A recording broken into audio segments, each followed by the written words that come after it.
In this video, I will show you how to put together the glowing gingerbread house, an SVG file from Simply Crafty SVGs.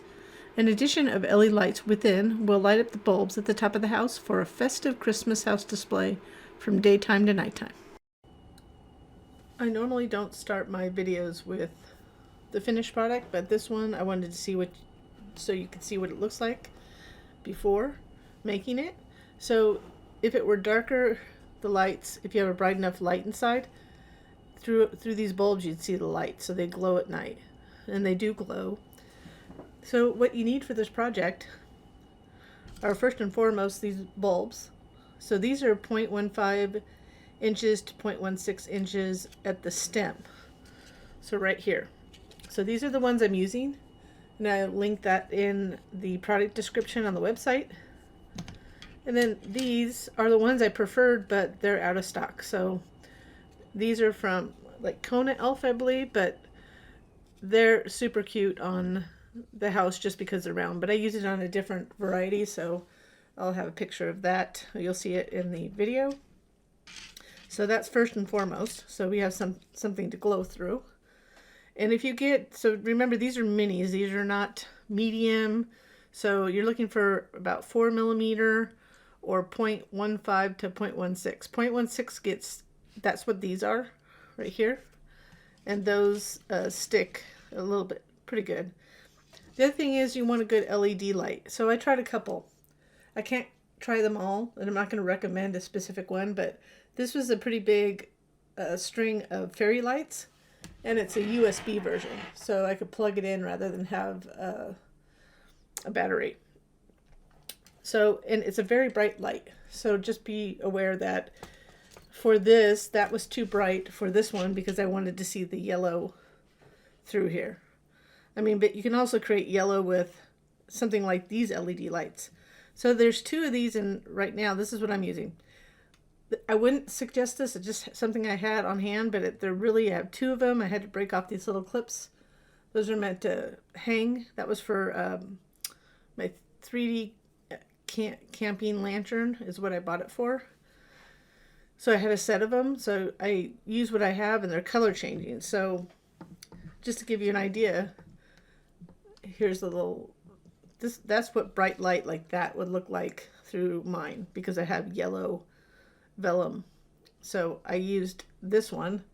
So that's the nice thing. You could change the colors, or you could, so let's say you want it green, you can do that too. But it has to be quite bright for it to glow through here, the bulbs. Okay, so those are the essentials for it to glow. Well, also you do need something like a Velcro dot for the back closure. And this is, I think, 0.5 inches in size. This is from, I'm in the US, so this is from Dollar Tree. And then I use this little, just for the ideas, this is all optional now. I use one of these sprinkle enamel dots for the door. And then these are the little teeny weeny rhinestones I used for, some people probably wouldn't want to glue them on, but for the wreath. So that's it. The last thing I want to mention about this project is that it is not a beginner project. It is something that is quite engineered and probably not the best 3D project to start with. I'm not saying you can't do it if you've never done one, but I always suggest to try one of my 3D freebies at simplycraftysvgs.com before attempting this. I think most people could do this if they follow the instructions and go slowly and try not to get frustrated. So let's get started. So we're going to start with these little pieces. Let's get all these things pieced together. These will be the candy cane pieces we're going to start with. So I'm going to show you this one, and I'll explain how those go together, but parts of this time I won't be talking, probably talk through some of it, but just for the sake of time, you can always forward through or however you need to do it. So what you want to do, these are they have little cut lines, and they're already like little perforated lines. I didn't give you the option of solid score lines because of the nature of this. So this paper actually, so you want to get a really sharp fold. So do that with all of them. So go and pre-fold all those. And then, so here we go. This is one I hadn't folded yet. And I was having slight issues with my cutting machine yesterday. So anyways, you don't need to do that first, but if you need to trim away, we're going to talk about how you trim these. So the way these go together will be like this. So let's put this red one on first. So this is the straight one that'll go across at the top of the house, or in the front of the house, I should say, towards the top. And then we want this is textured paper, so I'm using American Crafts textured cardstock, and I want to see the textured side out. So the textured side for this is right here, so we see the textured side there. So just to give you an idea. So what we want to do is line that up like that. So this, and then this will fold over like that. So what we want to try to do is we're going to glue this inside here, but we want to make sure that this edge right here is as flush as you can get it to the inside of these folds. Okay, and the reason why is just to give it a better look. Instead of doing a candy cane that you had to do these individual like little pieces to go across, I've played around with this.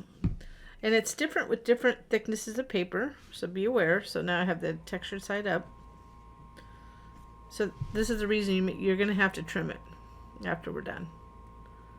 So I'm lining this up at the end.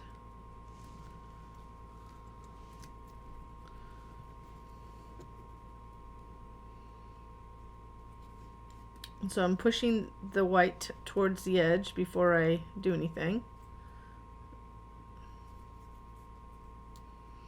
The fortunate part is, even if you're off just a little bit, we can adjust, and these ends won't be seen anyways because they'll be under the edge of the roof. That's not going to be the same case with the littler ones, the smaller ones, but you can always trim them. Do a quick trim if you wanted to. So we're just going to fold it over onto the white, and you want to push it as far as you can. So you'll see that it overlaps here. That's okay, because that's why we have scissors. So we're going to go ahead and overlap. So what's going to happen is this is going to go like this underneath. Like I said, the different thicknesses of paper, the overlap's going to be different. So I wanted to make sure that let's move that to the right there. I wanted to make sure that I'd rather you trim, not have too much than not enough. So the only issue, I couldn't test it at every single paper, but the only issue that I would see is if you tried to use glitter paper. It's pretty thick. When you start getting to thicker paper like that, it gets harder.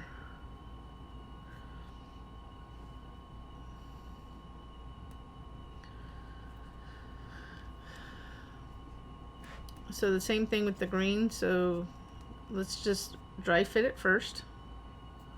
Always dry fit it before you put it on. For some reason, this is American Crafts cardstock, but it's a little bit different consistency than the red. I'm not quite sure why, but it didn't fold as well as my test pieces because I didn't use this color. I used American Crafts cardstock, but for some reason this is just odd. So we want it to go like this. So I'm going to add, I think I'm going to add glue to the bottom piece this time rather than the top. Oops. I think I did this before. Now I did it on the white. And these are not as wide as the white piece, by the way. I would want it to only really show on one side, the green and the red. So I was trying to minimize that. And believe me, I tried multiple techniques. Maybe down the road I'll try a different technique for this without having to cut little pieces. So I want it to fold over on the same page side as the red did. So I'm going to line it up. At the top and bottom, I'm going to fold over one, make sure it's in the right place, because there shouldn't be a gap between the the red and green. I'm just going to push it down a little bit so I can get that edge into the inside edge of the green.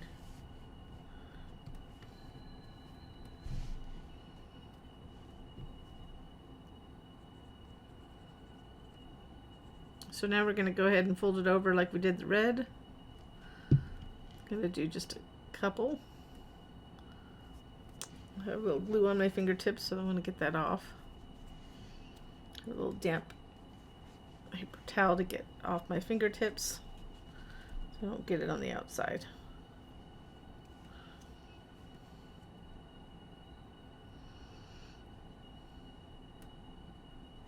You want to wrap it around as hard as you can so it goes to the other side or beyond.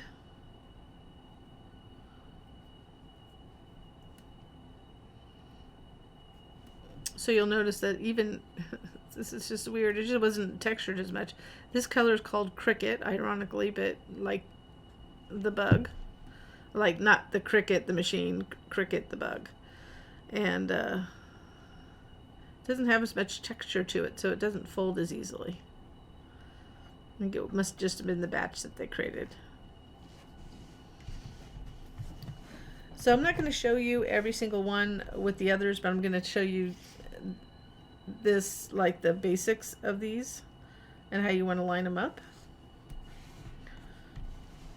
But once these are dry, take some scissors, so I'll go upside down, and I'm going to just trim off the excess.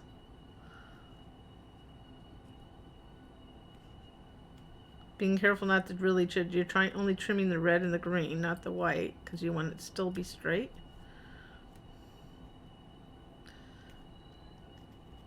So I thought about it, and I thought, well, some people are going to use thinner paper, and it would be overlapping a little bit more because of the thickness. So this is really built for at least American Craftsman, a little bit thicker. So there's that piece right there. So when we put it down, we can make the choice to put it up like that or to flip it the other way. It just depends on what it looks like, what looks good to you.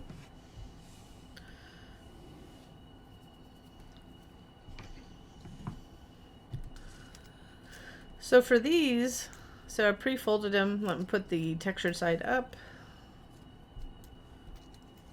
So first what you have to do is find out which ones go with what. So let's just take this red one. So that's the textured side up. I'm going to flip it upside down. And you remember you want the white to be textured side up. So that's the one that goes with that. And then that one too. So you want to just dry fit it. Make sure you have the right ones together before you glue it. And then the same thing here.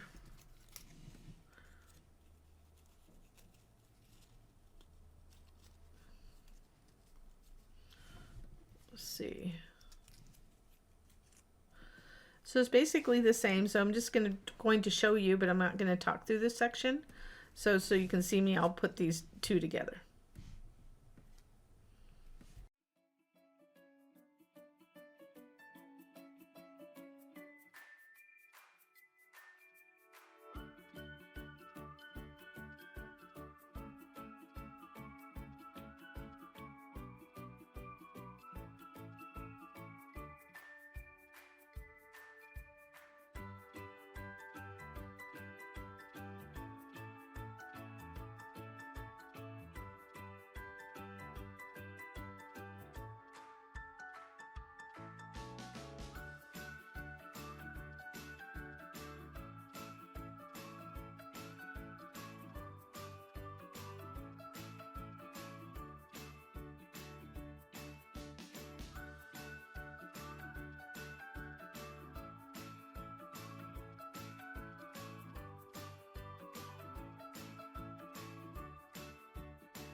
I know that was a long explanation for those pieces, but we're just going to try to get through the rest of these.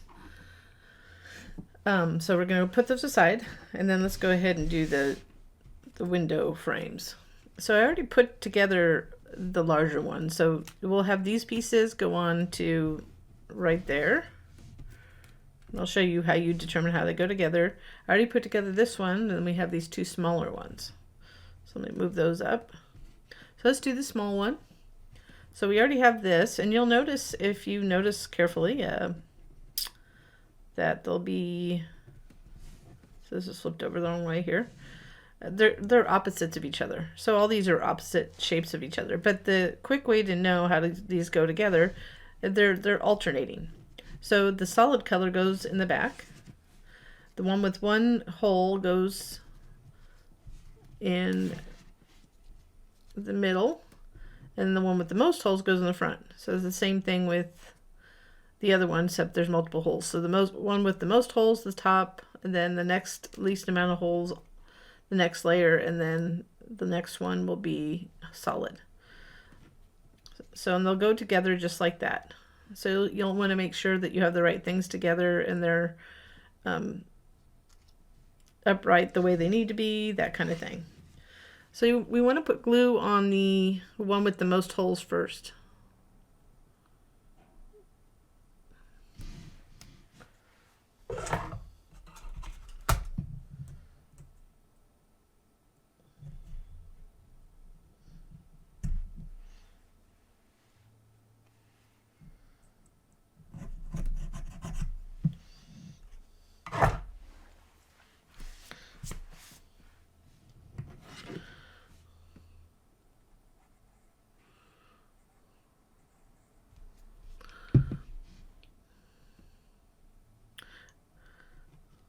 Then we'll go ahead and line it up so those holes line up in the middle here. And the reason you want to do the one with the most holes first, because you need to know where the glue goes. Oops. I got a little glue on my fingertips, so showing through that red a little bit. Not enough to make a difference. And then the next one down here. Get a little further up. So I'm in view. Make sure you're putting the textured side down like that.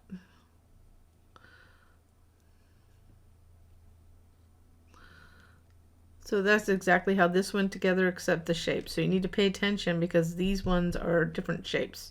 They're opposites of each other. And then once you have this glue together, I put it on the correct frame. So the big part's on the left on this one, so I'm going to put it on this one.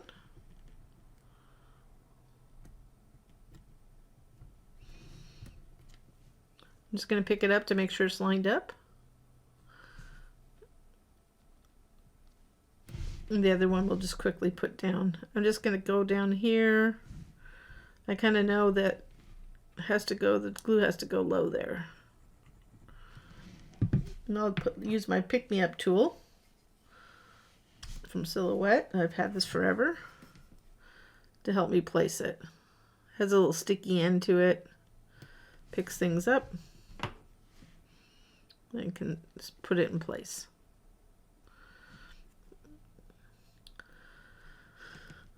So those are ready to go. So once we're getting all these little things done, so we don't have to worry about them later on. So we can just focus on putting together the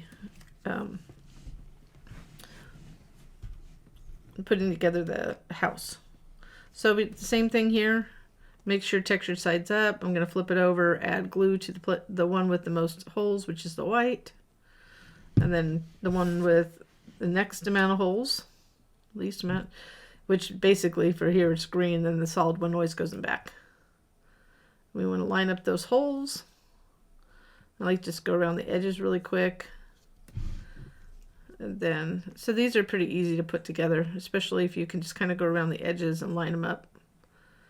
It's just trying not to get too much glue towards those holes or a lot of glue on your fingertips. So I'm going to make sure I have this the correct way.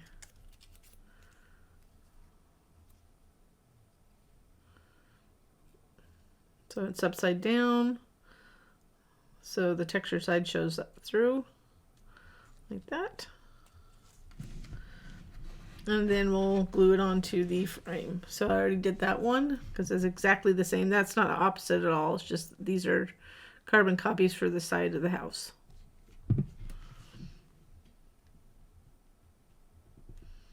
Line that up. So the similar concept we're going to do for the arch around the door.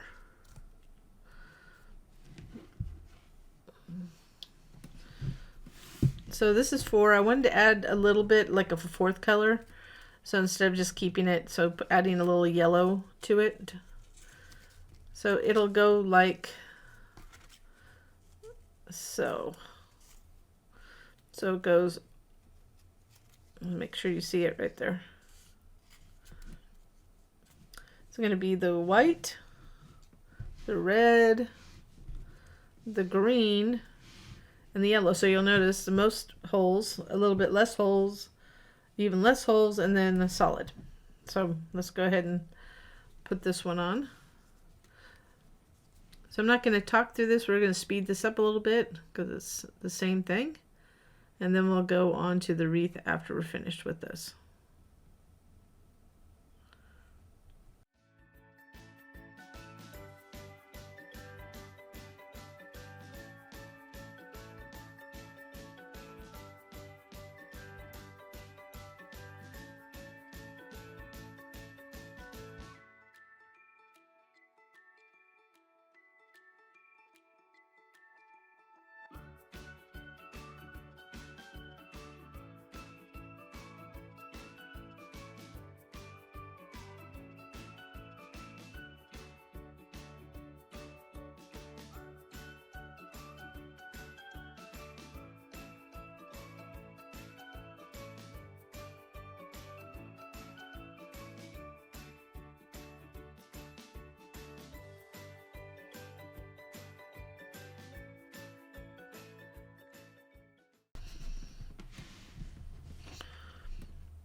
So there's the finished arch. So we're going to move on to the wreath. So the wreath, make sure you get everything up first. So this is where the pick-me-up tool will come in handy. Actually, I think we're going to use, you can use the pick-me-up tool, but I think we're going to use the tweezers. So make sure that what's going to help you if you get them all lined up like this, with the pointy side to the left. I'm going to show you how to, we have repetitive here, so I'm going to show you where it goes. So I was going to put little cheater lines, but it's actually quite easy if you just get the first one. So we're going to add glue to the back of this. So I'm going to just put this on my left hand for a minute. I'm so right-handed. So I can add the glue.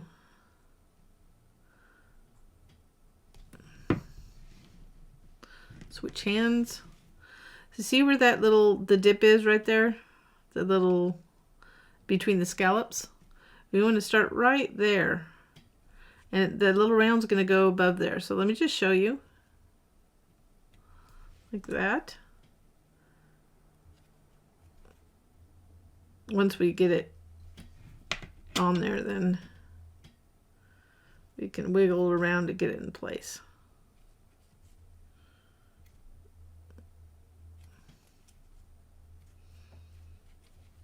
So it goes right there. So it's going to alternate every other one, and then it goes to the round on the top, and then the next rounded area on the bottom. So it's going to start here. Let me do it again.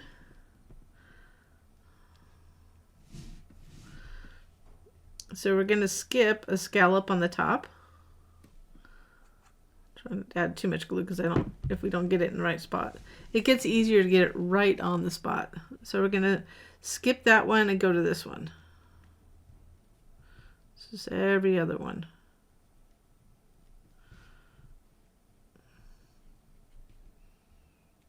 I'm going to flip it around. I wanted the look of like frosting, like something that was frosted, that intertwined frosting type thing. I know I didn't make it a frosting color, but And this is a reason why I use this and not the pick-me-up tool, because sometimes with me it's hard to get it upside down and add the glue to the bottom.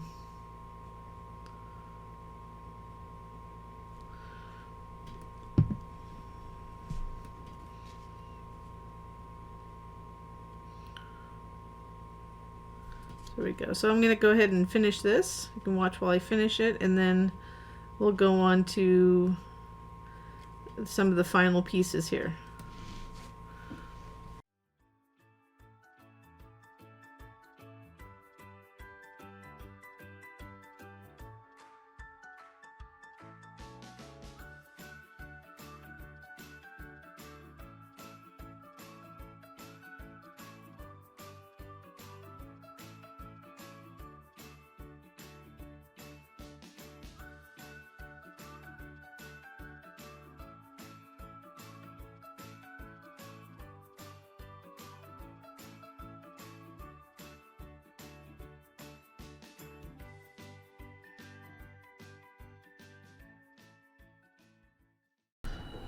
So now we're going to go ahead and put the bow together. So right here, this is a really simple bow. It's so small that some of the things we're going to do are manually. So we want to kind of curl it. So I use something like this, like a little stylus.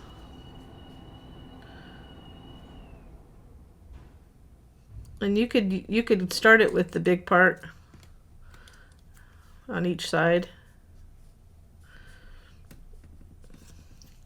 I'm going to, in the front here,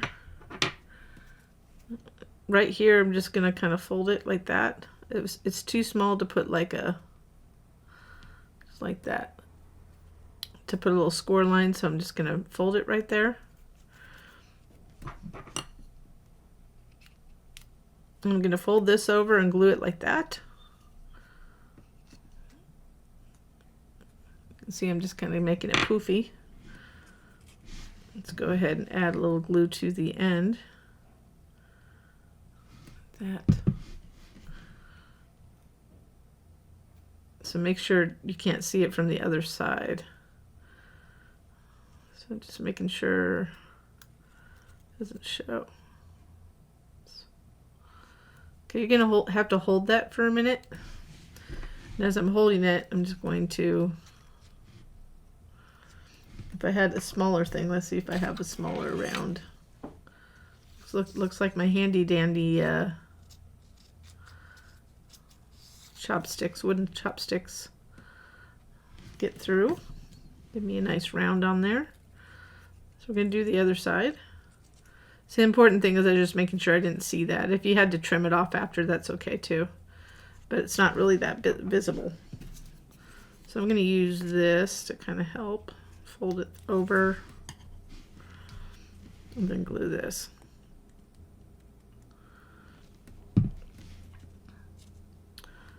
As I noted earlier, you can forward through any part if you feel it's just too slow for you.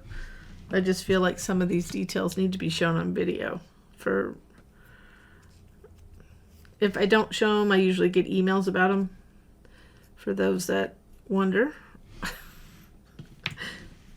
If I do show them, I get people saying that it was just too long. So that's what the forward button's for. So you can see I'm just kind of, see that cute little bow? So all we're going to do is glue this to the back. So make sure you're on the back side.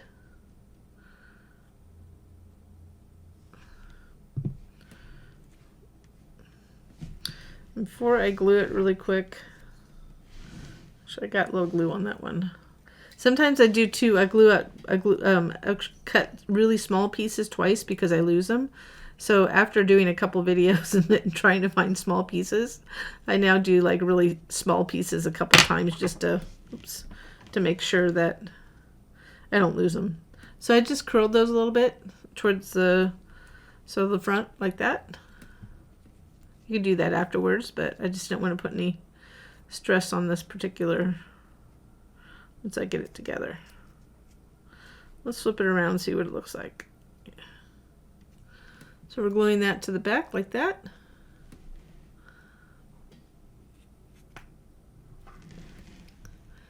make a little cute little bow. So you want to hold it as long as you need to get it to glue. And it's going to go somewhere here. So one thing I'm going to add, and I'm not going to do this on video, believe, just because it's so tedious.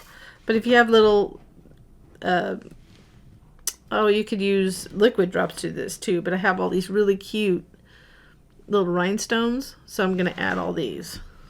So I'm going to glue them on. So I'm not going to show that, but we're going to glue this. I'm going to glue this on first, and then I'll put those around that.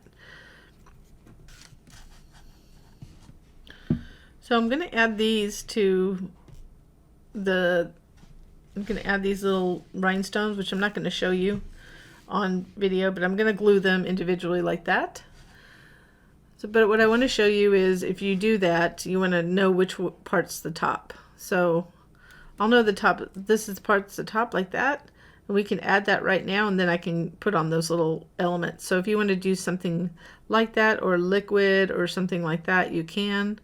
But you want to make sure you get one of these panels to know where the top is.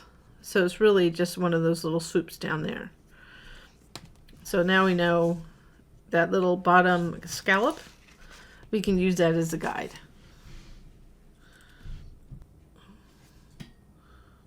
Let's put it straight so I can really make sure that it's straight.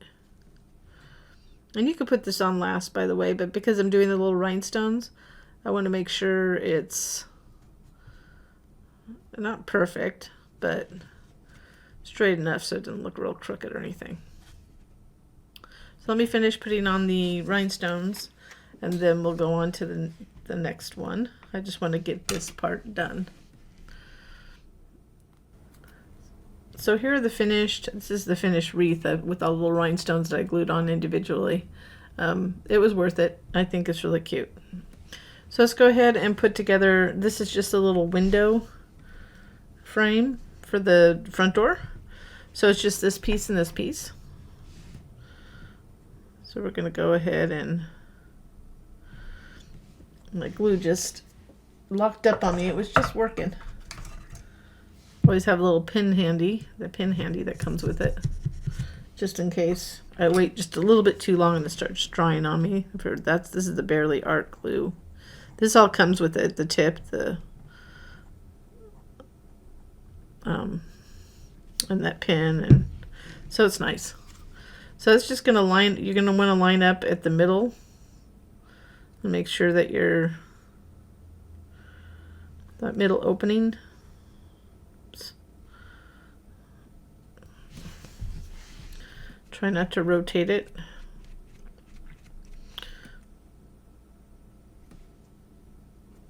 So I like to look from the other side because it tells me that I have it lined up better. So this is for the door window. So now here are the optional little lawn candies. So this is what they look like when they're together. So really quick explanation of the pieces. I don't like too symmetrical. So what you'll notice here on these finished pieces that it's slightly different size on this side versus that side. Also, if you look right here, I have 2 of those shaped and 2 of these shaped. So you can get a more of a random look, like the pieces are sitting in, we want them to seem like they're sitting in frosting, kind of. So I already did these 2. So these are the opposite. So it's up to you. So like this one, what I did was I did one of each. So that I did one like that for the green, and then one like that for the red. You can see I'm talking about the base right here. So I'm going to make a red, the red's going to go here and the green's going to go here. But it's up to you. I mean, it really is random, but I am kind of making this symmetrical in a way. So we're going to do the red one over here and the green here. So I already did part of this assembly over there. But the way to assemble this, so you want to get one of each of these. So there's 2 different shapes. So you can see there's a thick end and a thin end right there. Thick end, and they're going to go back to back like that.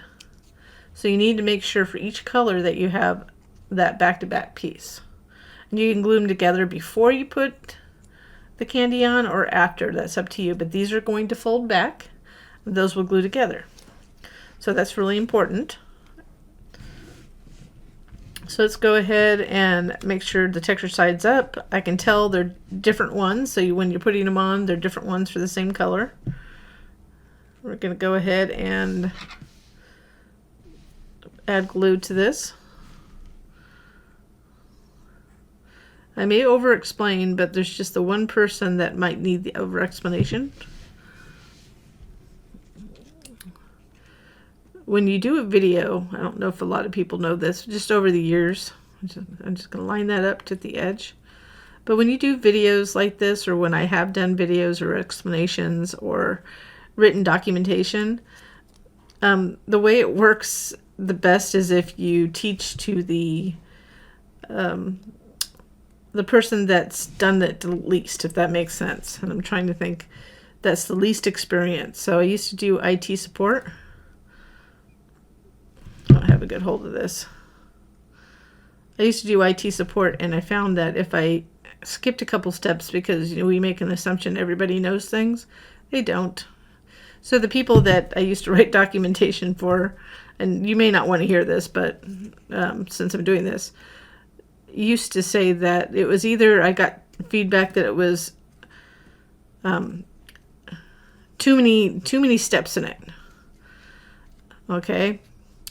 But then on the flip side, that I'd get a lot of feedback that I wasn't thorough enough. So unfortunately, or fortunately, I had to teach to the person that was least experienced or didn't understand it. So that's what you do sometimes. Thus my videos. Sometimes I go fast, assuming, and then I get an email. So I'm adding glue to the part, see there's a little tab? Not this tab, but right there behind it. And then we're going to line these two up.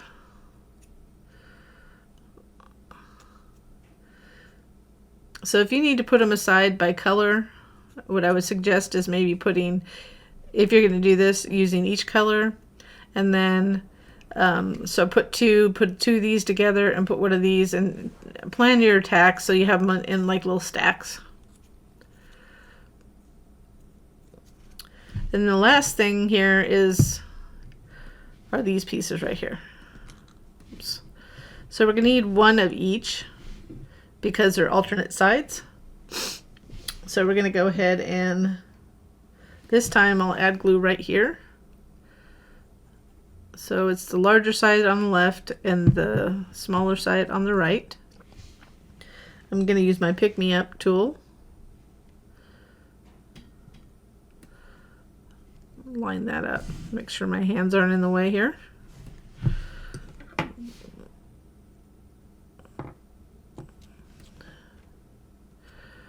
Do that the same on the other side.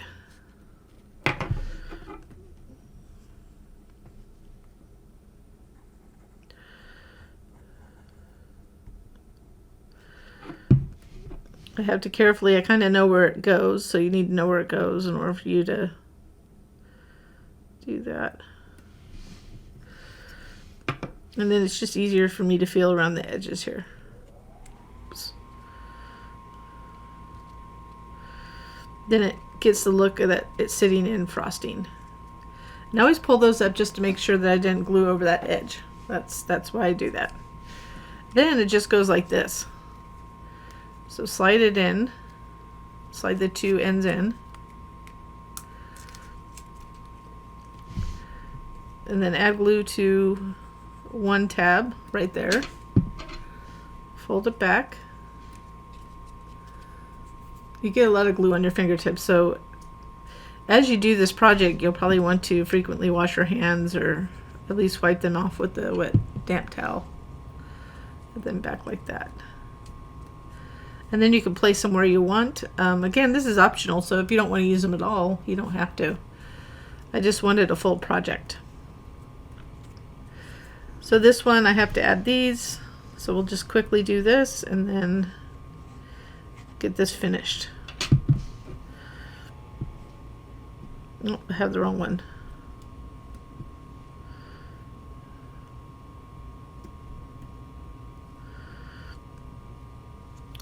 So quick, if you're still watching and you haven't forwarded, if you do use one of these, just make sure that you kind of like tune the end. Sometimes when it gets hot, it comes off on the paper, and that's not I don't like that. I have other tools that do that, but this works pretty well most of the time.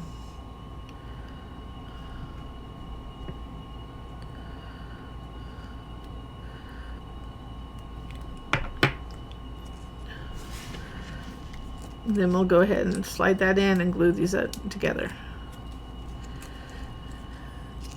If you do like this project, I always ask if you give me a little thumbs up or a like on the video, and or subscribe to my channel if you have not already done so. And if you hit that little notification bell to the right, you'll be notified when we have new content. So this will finish that off, so we'll be ready now to start on the house. So to start with the house, let's make sure we have these pieces. So these white pieces. We want to make sure that this is the front and back. So there's a couple things I'm going to explain here before we get started. You can pre-fold those tabs. You want to go ahead and fold these tabs. Just pre-fold them. Get a nice edge, and you'll notice I'm using dash lines because I will highly recommend, because we have to do a lot of folding that's pretty precise. This is going to be the most precise for this house. So I know that a lot of people use the score tools and everything, but even I like solid score lines with the machine that cuts them, but this is more accurate. So just, you want to do that because this is a very engineered project. Got it as close to I could perfect as far as that go. So we're going to go ahead, and we need the roof to go like this. So when you fold this, so that was one piece. Make sure you fold this. You see the T at the top that I wrote with the pen so you can see it, but it cuts it out. So this is the top of the roof. This will be the tab that goes underneath it. But what I usually do for this is I'll just fold them like this with a mountain fold. But they're all going to be valley folds except for this bottom part. So this one, that's a mountain fold. Valley folds like this. So we just kind of want to bend them and train them a little bit, so when we put it together, it's going to go like that. And then you want to do the same with all the tabs. Pre-fold them. Especially, just get them all prepped, because when it comes to putting it together, all this is going to help you a lot. So these fold pretty well with just the dash lines, so I don't have to get too crisp with them. But if yours aren't, depending on your machine, it should cut it. Then you could use a little bone folder like that to get a crisper thing. So it's going to go like this. And I hate to over-explain this, but that's what it's going to go like that, right? So first thing we want to do after we get it pre-folded here, we're going to go ahead and glue this together. Oops, I even showed you the wrong way, so it's like that. Make sure the T's are facing each other, like that. So we're going to add glue. That's not a tab. That's squared off, so it's not a tab. This is a tab. And the reason I can actually put a T on there is because that will be covered with a panel. So this little rounded thing right here, that's your tab. So you want to carefully note where your score line is too. So when you line this up, you want to be as precise as possible. So I'm going to clean this away with a little damp cloth so we can see a little bit better. So I'm going to line it up right to the score line and making sure that I'm lined up right on the bottom too.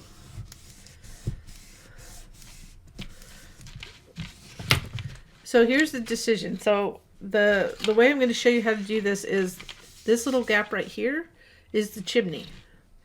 So if you want the chimney in the front to the right, so this is your choice. So you can go either way because it is symmetrical going that way. So I can do either way. If you want this on the front, you're going to glue this side to the front. If you want the chimney to the back, the gap has to be the back. So you can see there's holes all the way down, but this is the chimney area right there. So, and I can write on it because I know there's another panel coming on. Chimney. So I want on this one, I did one with the front. I'm going to do this final one on the back is what I originally designed it. So I need to put the front panel right here. So there's a bit of explanation before we get started. Because of that now, I want to put it on that tab. So the front's going to go on that tab. So I'm going to flip it over upside down. So the chimney is right there. We're going to go add glue to this tab right here. So this is a little tricky, but once you get it on, it'll be fine. You see where that fold is right there? I'm going to line this up. I want to anchor it, so I'm going to line it up. I'm going to put it doesn't matter whether you have the texture side on the bottom or on the top. I just want to be consistent, so I'm putting textured on the outside, but it doesn't matter. You can do it either way. Some things are symmetrical for a reason, to make it a little bit easier to put together. So I'm folding it up like that so I can make sure this is lined up where it needs and not going over the fold. Oops.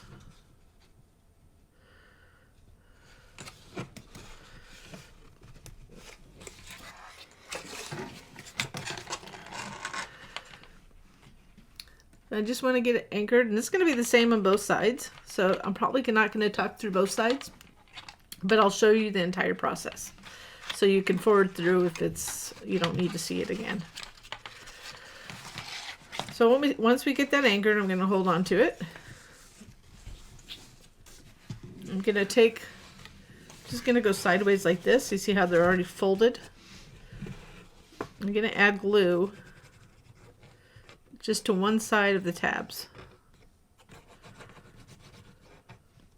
I'm going to do all the tabs except for this last one down here.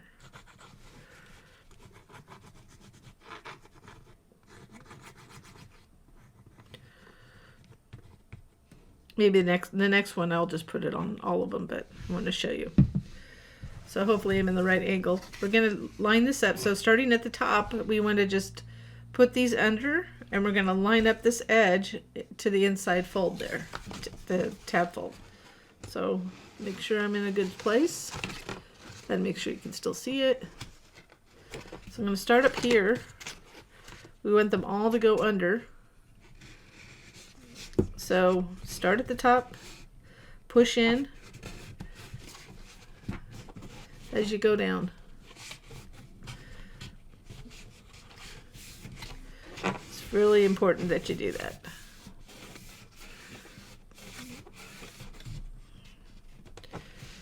But on the other side, it looks like that. So I didn't do this one first because this can sometimes throw you off a little bit. I'm going to add the glue to the last one. Flip it over. Do the same thing. You can see I'm just pushing it in.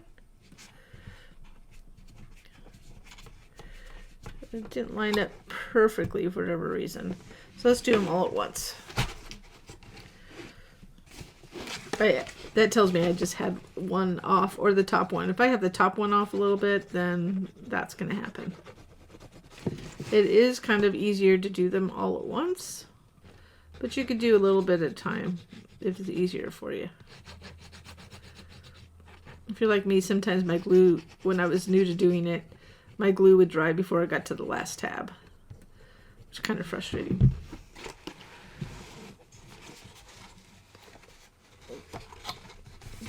So I'm kind of pulling it back so you can still see. That's why you're only going to be able to see this side really well. And I'm going from top to bottom, coming down. I'm going to go around this corner real quick here. Make sure I get that fold. Just making sure it kind of bends around this edge. Then you want to apply pressure until it's stuck on there.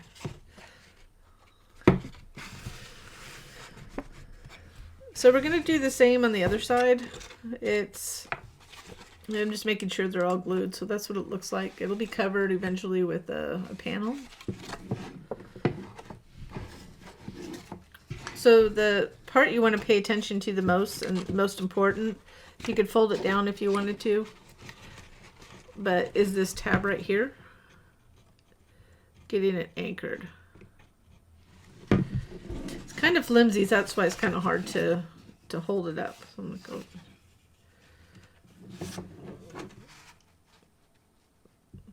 So if you want to do it like that, you could bend it back and line it up.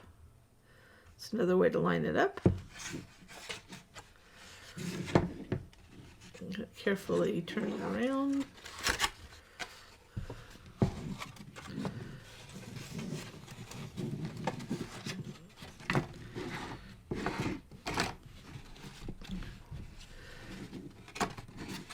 So now you can see we'll have to do the same thing on the other side. So exactly the same, but I won't be able to show you very easily, so you can watch bits and pieces of this, but it'll be sped up. So let's go ahead and finish this.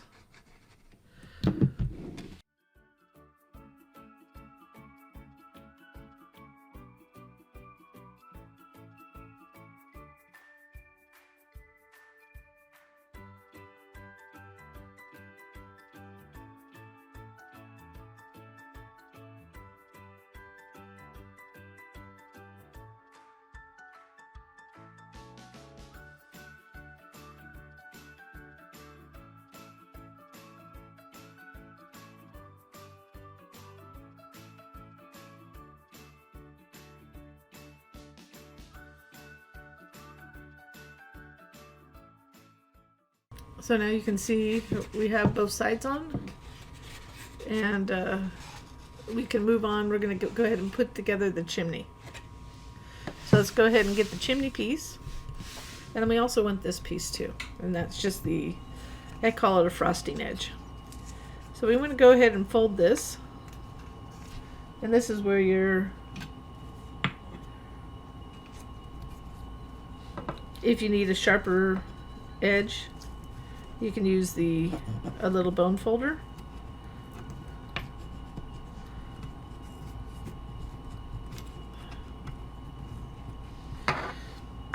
The perforated edges make it easier for me to fold, so.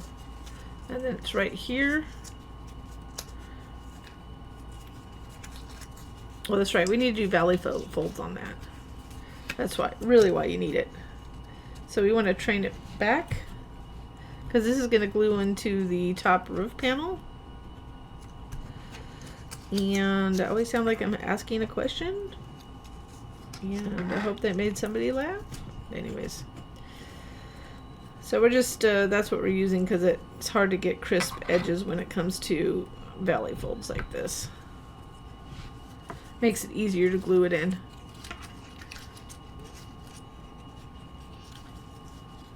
So to glue this together, we'll go ahead and glue to that. It's not uniform side, so it's not going to go flat very easily. So we're just going to line that. Let's see if you can see this. Line that edge up. Right there.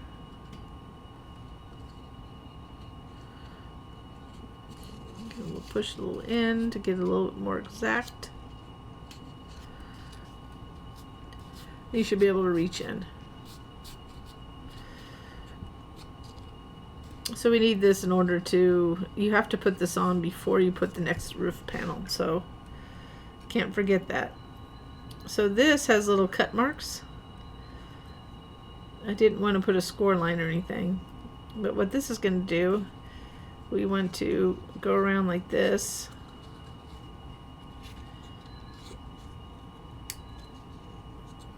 Like that. So it looks like a little frosting on the top of it. I tried to keep this try to get it more like a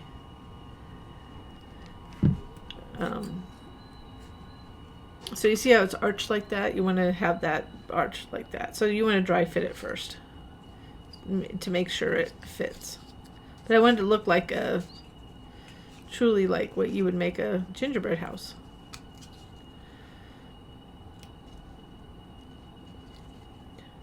You could pull it up a little bit higher. You can go, it's up to you.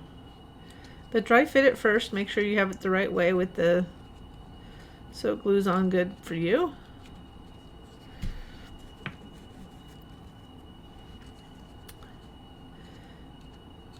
And then now that we have that, we can go ahead and start putting on the other piece of the roof. And so we're going to get these two pieces. You need these pieces for the next step, plus these. Okay, but at this point we want this piece, these two pieces now, so they'll look like this actually. They weren't the same direction. They both have a little swirly at the end. You see my like funky tie-dye sweats, because I need to show you something before we go on. But in here are those, so we'll need those, and the chimney. But first, we want to take these panels, fold them,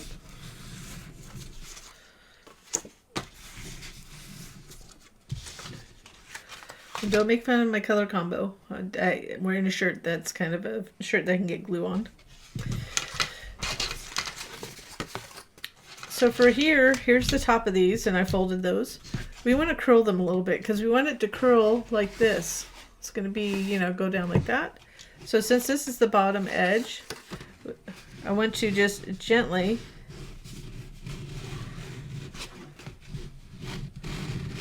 you could do it with your fingertips, but sometimes it's easier with the edge of a table. So you can see that. Just to train it a little bit to make it easier to put together.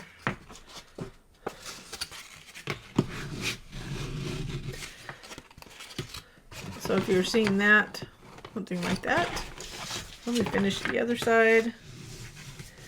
And then we'll get you away from my tie-dye sweats.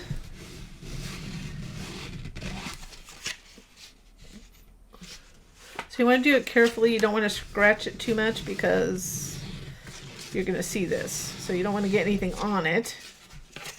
You just want to get it the curl a little bit. So you can kind of test by looking at that. Okay, so that's done. Let's go on to putting the chimney on. So now we have the chimney, and we want the piece with the hole in it like this. And we're going to attach it like this inside. So the short side will go towards the top, which is right here, and the longer side will go towards the bottom. So once we had already valley folded and scored these like that. Oops, that was my bottle. Here, my glue bottle. We're going to go ahead and add glue to this tab. I'm going to squish these all in so it'll go in, slide in for us. Let me push this so I don't get the shadow of it.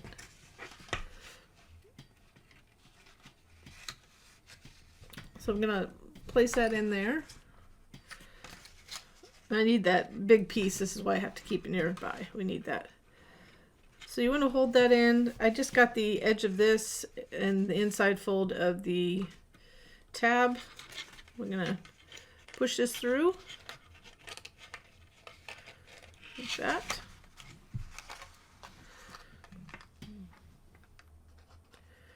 Add glue to this.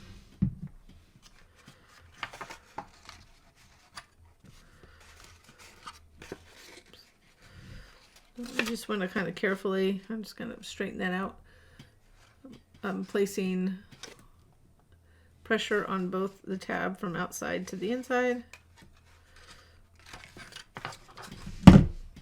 Keep on pushing over the glue bottle.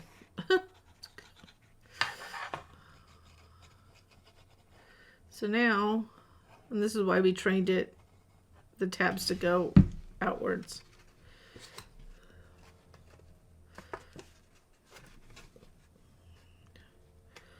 So be really careful with glue on your fingertip.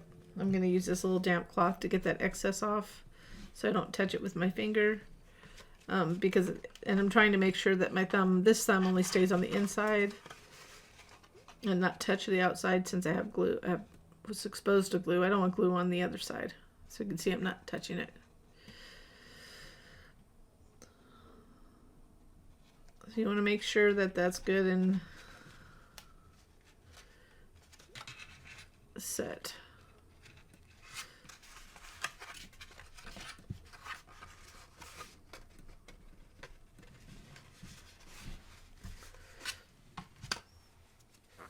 I'm just getting the excess glue off my fingertips. Okay, so now this is where you kind of have to be precise again. We're going to glue this over that edge right there. So these little curly edges to be on the outside. I'm going to add glue to this, just like we did the first roof piece. So it has an overhang now. And we have to make sure you line this up as precise as you can to this perforated line, dash line, whatever you want to call it. And the reason being, I'm going to go a little bit slightly, don't go over it. You don't want it too small. The more room we have, the better in a way. So you want to kind of go up to it, but not over it. And it has to do with how we're going to line these holes up on the holes on the roof. I'm just applying pressure here. So now I have to demonstrate something before we put this on, because this is probably the most precise portion of the video. I know it is. It's the one that I think I've done about, at least 6 versions of this to try to get it as close as possible as I could and make it easy for people. So I put chimney here, but you need to make a note if you don't put a little note there that there's a gap here and not a gap there. And the way we'll test it is to put it over here. If I put it the wrong way, you're going to notice nothing lines up. Okay?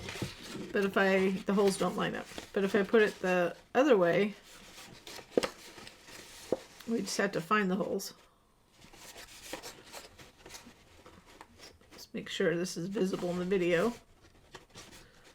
We're lining the holes up like that.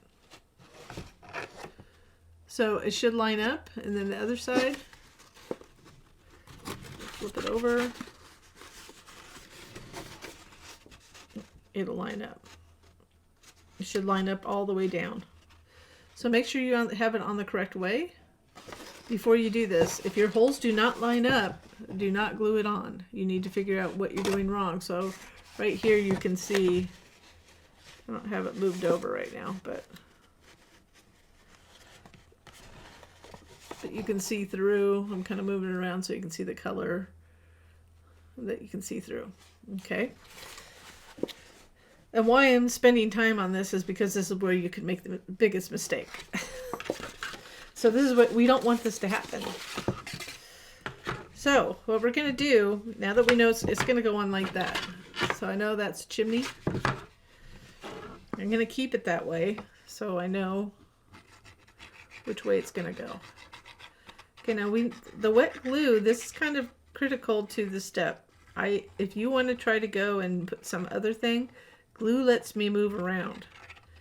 If I use a different kind of adhesive, it doesn't let me move around. And the reason is now we have to take the time to line things up. So this is going to have a little bit of an edge. So I'm going to line it up on that side.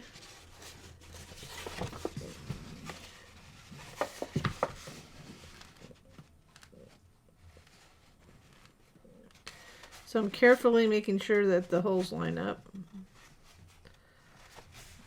It's much easier not doing it when you're talking or on a video, just so you know. So those line up on that side. So before I put a lot of pressure in, I'm just going to hold it, flip it around, and make sure the other side's lining up. If there's a little bit, I'm kind of pushing in, if there's just a little bit, like you can see the top of the edge of this, as long as you're getting it lined up and you can see all the holes go through.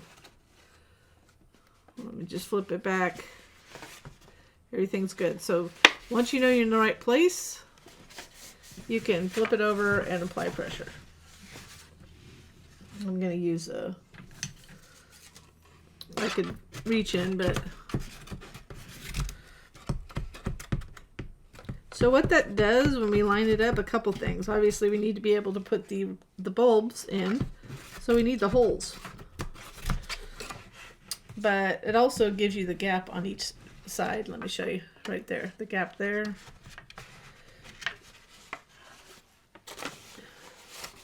So now we're going to glue each side. So that's the critical piece, and so is this. We're going to, once it's glued, I'm just going to let that flap back. I'm going to add glue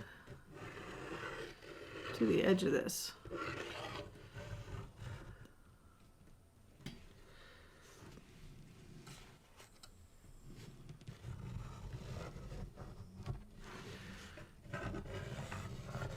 So I'm going to go around the holes.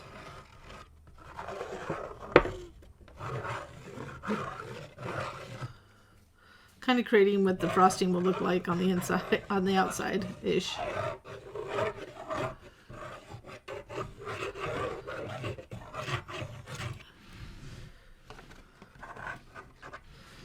Okay, we're going to start from the top.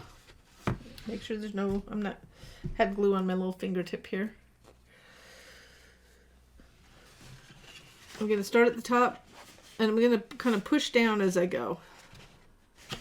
Make sure they're lining up still. I'm going to rub it as I go down, so you can see that the holes are lining up.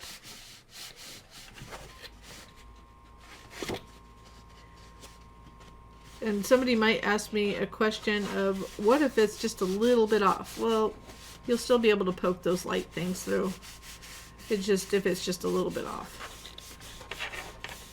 Because I think the other side will maybe just a little bit off. But you want to apply them, so I'm using my left hand to apply pressure on the inside as I rub the other side. And I'm leaving this up for now to make it easier for a different step. Because the biggest issue is this. So you can see from the side what it looks like. Like that.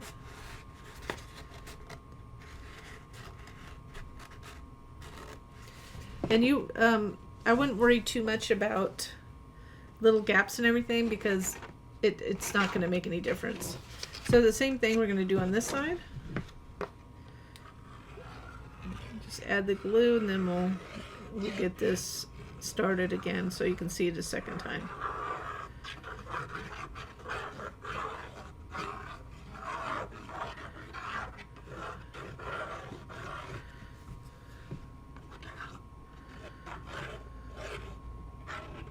So now that we have the glue on, we'll go ahead and do the same thing. So I'm kind of going to pull on this just to see if I can get it. I'm going to make sure it's lined up as best as it can. So I'm kind of pushing down right here where my thumb is as I get the first portions glued on. And you'll notice I can probably see a little slim amount of paper from the back, like it's not perfectly over, but it's enough because I know what can fit in there. So as long as you got them lined up as close as possible.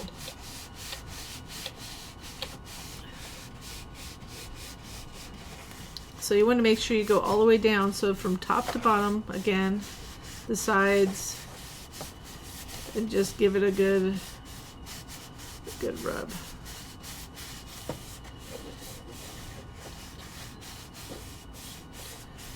It's not the last time you're going to be working on the roof, but at least for this part. So just going to check on the sides, make sure everything's glued so it doesn't pull up on the end. And there we have it. So the shape's coming together. So to give you an indication, I have these little, and you can see they'll just pop in and out like that. Hopefully you only just pop them in, but I have popped them out a couple times for different color schemes. So, and it's with 2 thicknesses, it works really well. So that's that part. So now that it's all together, one thing I want to note is keep this not glued and this not glued for now. The reason is because it'll be easier to put the sides on, and you'll see. But first we need to put on these little, I call them like frosting edges, or you can call them snow edges, whatever, but frosting's more appropriate for a gingerbread. So you want to pre-fold all these. I'm only going to show you one side because it's the same. So let's just start here. Once you have it folded, doesn't matter which side you do it on. I would add glue to all 3 of just these 3 tabs, the top tab and the tab to the left and the right of the top tab. So these 3 right here. It's going to help you center it on and anchor. So we're going to go put it right down there. And get it set in place.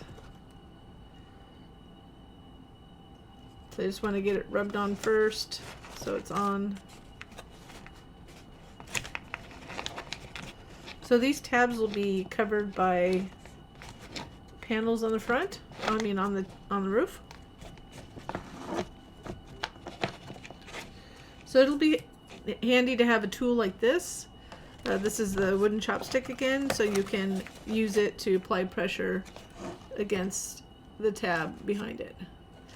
So now that we have that set in place, we're going to go ahead and glue each of the tabs. So I'm going to go down here, upside down, just because it's easier to apply glue when it's upside down, but I know it's like really shadowy right now.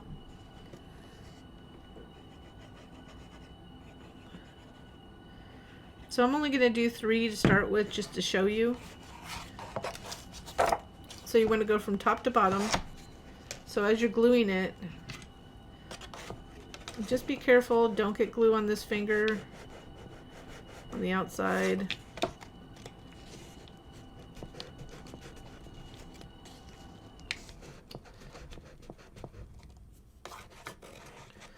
I'm just taking too long, but you're really just going to glue each tab. I've gone super fast before, so I was trying to go slower, but this lower is causing me the glue to dry. And I have heat, if you hear the heat going on intermittently in the back. A little cold here, so I couldn't turn it off. So that's what you can do all the way down. Because you just don't want those tabs flipping up. Normally, if I had to do it this way because of the design of the box, but we're going to glue everything but this end piece, okay? And we'll do that after, and that's just so we can get the sides on easily. So you can get your fingertip underneath there right here and use that instead of the chopstick. You just want to be careful not to bend any of them or bow them. So we'll do the other side and then just this side of the box, just to show you again. But I won't put you through it on the other side. So you'll have to pause the video if you're going to put the other side on. But it's the same exact process. So if you can get your fingertips in, you could use that to hold. So right here. I'm so right-handed, so if I went like this, I could reach in and apply pressure. What I found is sometimes it's easier with the tool when I'm pushing down to make sure this edge meets up with the edge of that panel, because sometimes you can kind of bow it up with your fingertip. So I tend not to want to do it that way.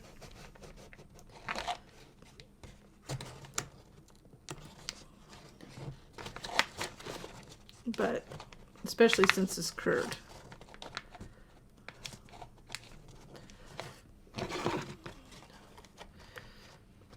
So again, don't put glue on this last one. You can fold it, but don't put it on the last one. If not, it's going to make it really difficult to get the sides on. And the reason we do this now, the reason I put this on now, because I have put this together where I put the sides on and did it, it's so much easier because I have the space on the side to reach in than it is right now without the sides. So that's the reason why we did it this way.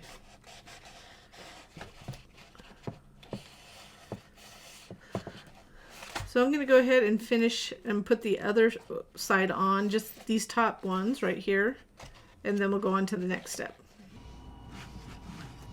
So before we move on, I did forget to tell you to put in the vellum pieces on the front piece before we put this roof on.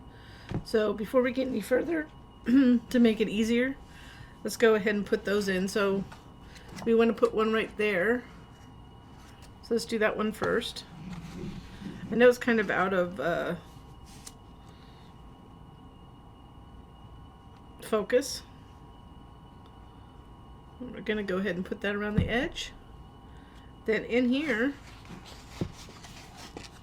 I'm reaching in here and you can see where that hole is. I'm going to center it. So I'm going to show you in a minute, but I don't want to do it just so you can see it on video because I would center it wrong. So I just glued it on the inside like that. See if I can get a better view of it right there. So that's what it'll look like on the outside. You can't really push flat because of this. We don't want to mess that up. This one you might be able to get flat. It's just the top part.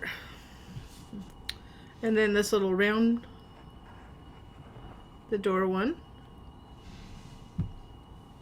Or the door window. So I just added glue around the edge.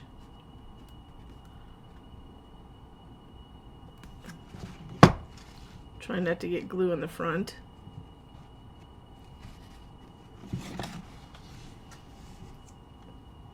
And then you can see right there how far it will go around.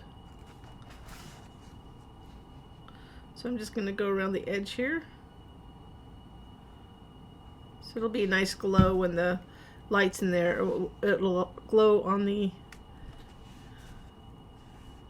glow through the top lights with a bright light, as well as through the windows through the side and the front.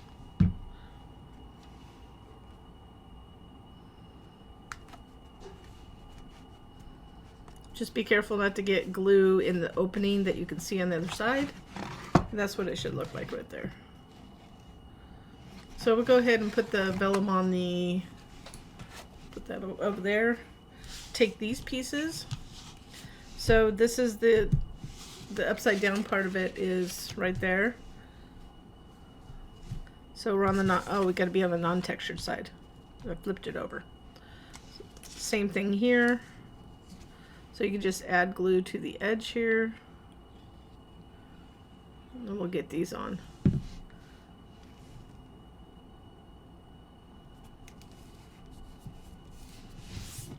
I do written instructions, especially for these more complicated designs, but I just missed this part. I'm like, why? It doesn't make sense for me to put it on later, but I just forgot to do it.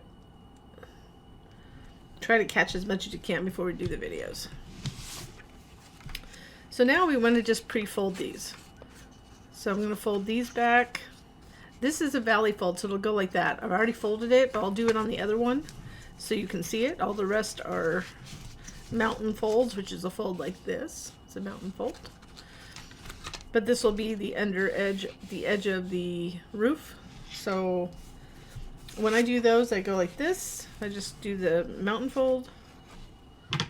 Then I'm going to take my little bone folder, flip it back, get a little nice crisp edge. So I don't have to do that with the mountain folds.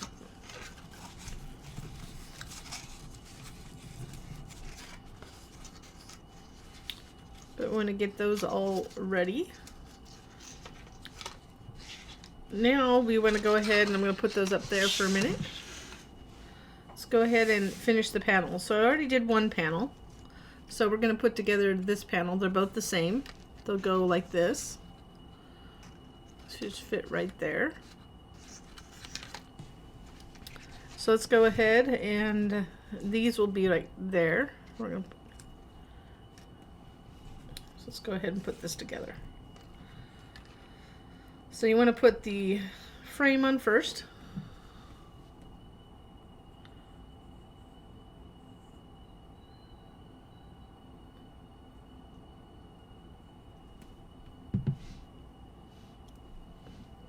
Just got glue on my fingertips. As I'm placing it down, I don't want to get glue on, so I just have this little wet towel here.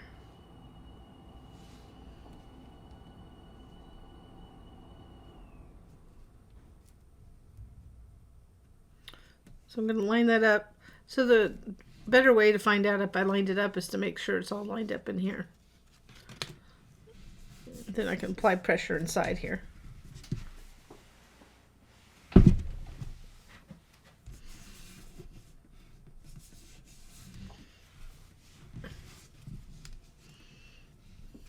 Next, we want to add these little frosting edges. So I just want to make sure the textured side is up. Then I'm going to line it up at the top. Make sure it doesn't go over the edge, or just up to the edge. To the right edge, or the side edge, I should say. I wanted it to look like somebody decorated it with a little frosting. And then we'll add that bottom panel. Not panel, yeah, the snow panel.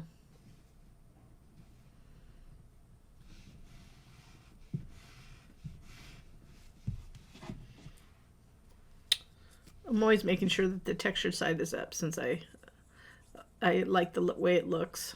I mean, it's the reason I use textured paper. Gives it kind of a rich feeling to it. I do smooth every once in a while. Not that often.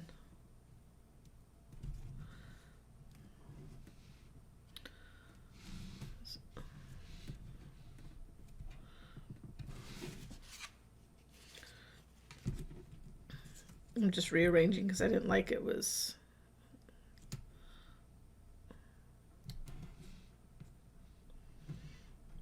it was over the edge over there.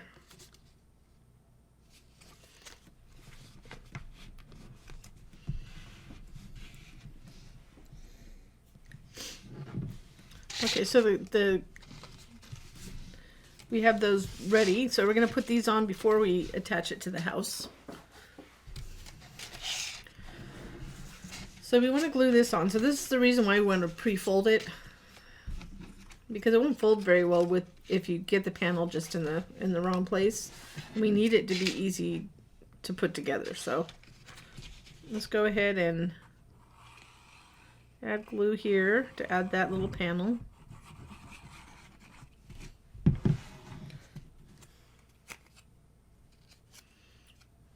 Texture side up. It'll fit right in there. What I would do is just fold it up like that and make sure it's lined up on the left and right, and then press down, so then it doesn't interfere with the fold at all. So that was my whole point with that. Then this one, we need to add glue. We're going to line it up to that window opening. So I'm going to do the other one after this. I'm not going to film it.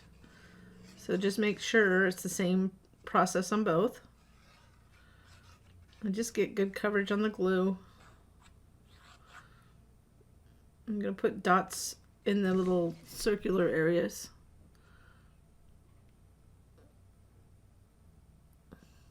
Just so it glues down.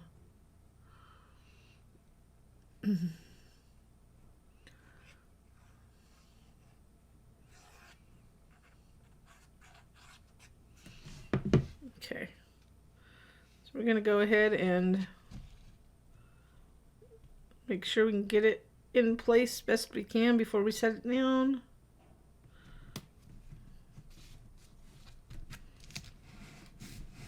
Again, I'm pulling this up only so I know how far up I can go. I know I'm lined up, and you can see from the back that I'm lined up really well. So we'll do that on the other side as well, and then we'll attach these sides to the house. Okay, now that we have the side panels put together like that, we're going to go ahead and attach them. So this right here, the reason why we never attach these is to give us a little wiggle room to get in here to attach these. So again, if we did the house, so you can see it's just going to line up like that. But if we built the house and then tried to put the roof on, it would have been harder. So I did it both ways.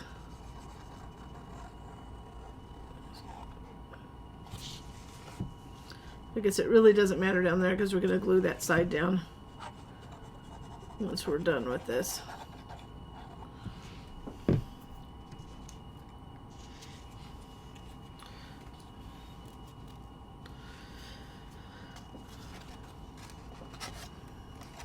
So get it in an angle that's comfortable for you. You want to test it before you put glue on.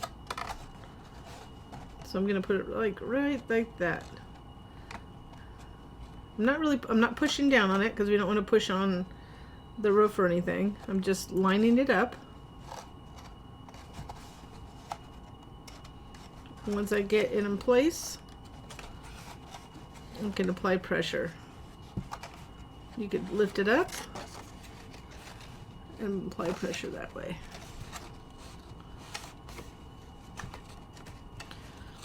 So I've done this a couple ways too. So this folds in like that to go into that little right here, like that. Sometimes I think it's easier just to do this bottom one, so you want to shove it so this edge right there goes into that corner like that, and then fold that over and glue it. And then we can do that little tab. You can do the tab first, but this way it makes sure that it gets into the corner. So I have glue on that. So I'm gonna shove this up into the corner so you can see that. See right here? Right there. Then once it's up there, you can fold it over. You can see it better how it fits well. I'm kind of pushing up still. And then just applying light pressure. And then, oops, came apart. Let's try that.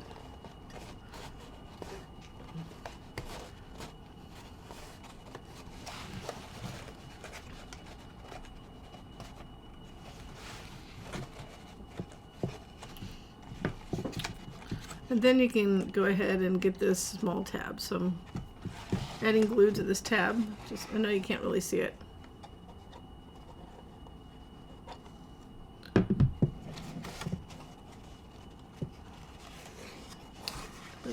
Sometimes it's difficult that I have to move something that's not natural to me just to get, so you can see it right there. So that just glues up like that.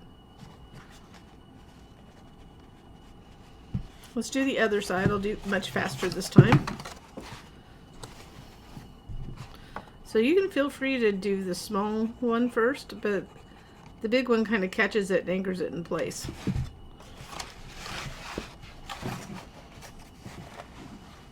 So I'm holding on to this. I'm going to fold that over like that. And I'm pushing it in so that little corner goes in the corner. And then this one, I have this hole here, so it makes it easier for me to reach in. And then I'm going to fold that tab back right there.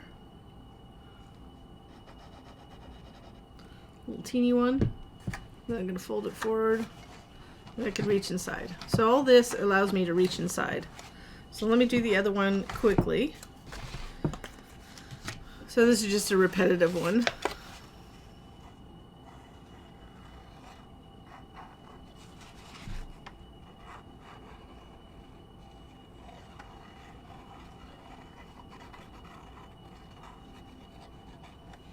So now that we have the glue, we can go ahead and line it up. And I find it's easier from the side for me to see it. So that's why it's sideways. For me to line it up.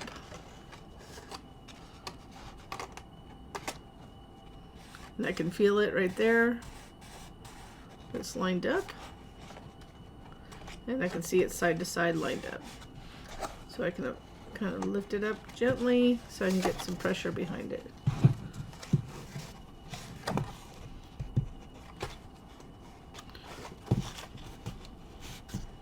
I'm not complaining about doing a video, but that is the hard part about doing videos, is paying attention to make sure you can see everything I do, since we naturally do it a little different. We don't do it like we're doing videos.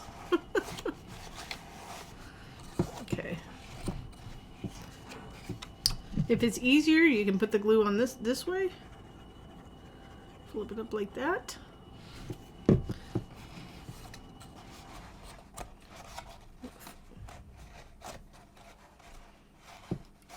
The whole entire time I'm doing this, I'm not pushing hard, so I don't want it to be hard on the, like, I'm just gently moving it around so I don't push anything down on the other side.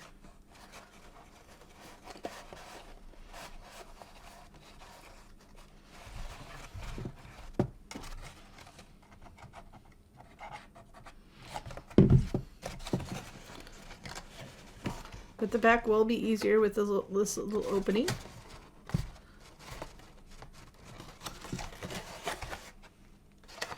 And then back to the front.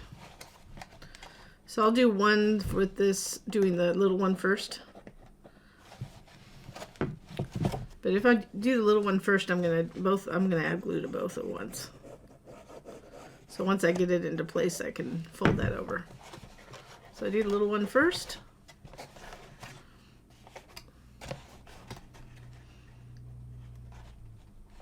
And I'm pushing it up so the edge of the white piece goes into the edge of this side piece tab, and then that.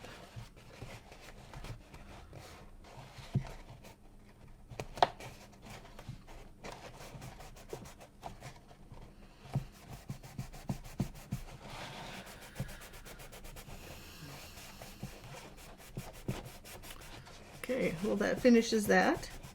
So let's go on to the next step. So now that we've got that, now we can glue this down. So let's go ahead and just add some glue to glue these sides down.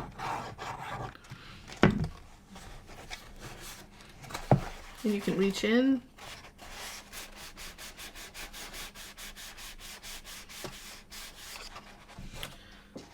Then we can glue the sides of these little tabs here.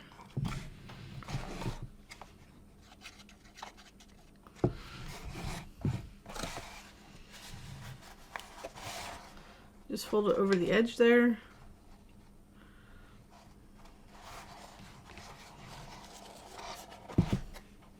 And just like we did earlier, if you need to reach in, you can do that with a small tool, or I find rubbing will work okay with that, but we can just use a small tool to get some pressure behind it for those white tabs.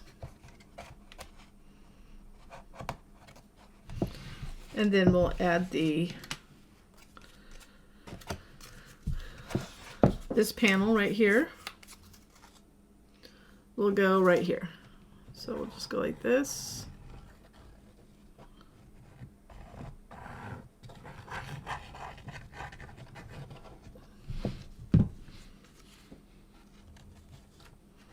Just line it up at the bottom here and get it on there. So now that those hides those tabs.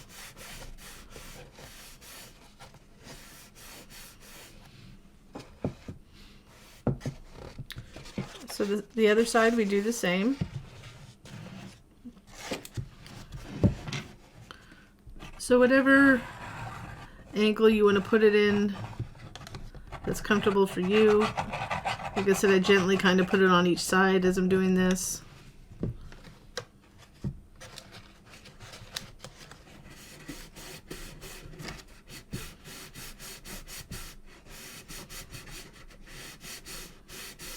This is rigid enough that you can actually just put pressure on this.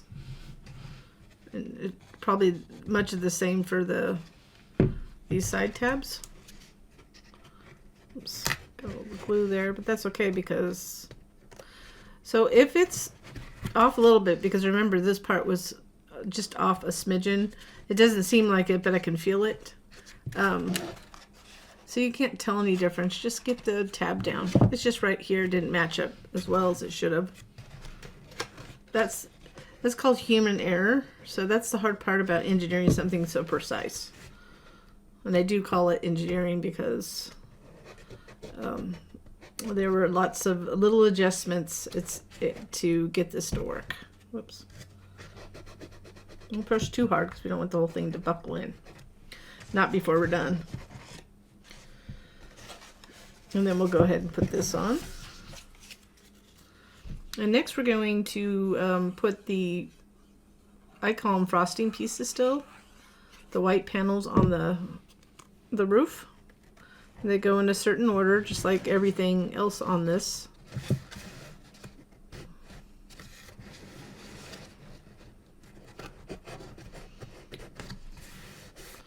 So I get that on. So now we have these pieces. Let me show you that without the thing in the way here. So it's going to go off each side. So this would be, if you're looking at the edge of the roof, it's going to be like this, like little frosting things. And this is the one with the chimney. So this is the piece with the chimney.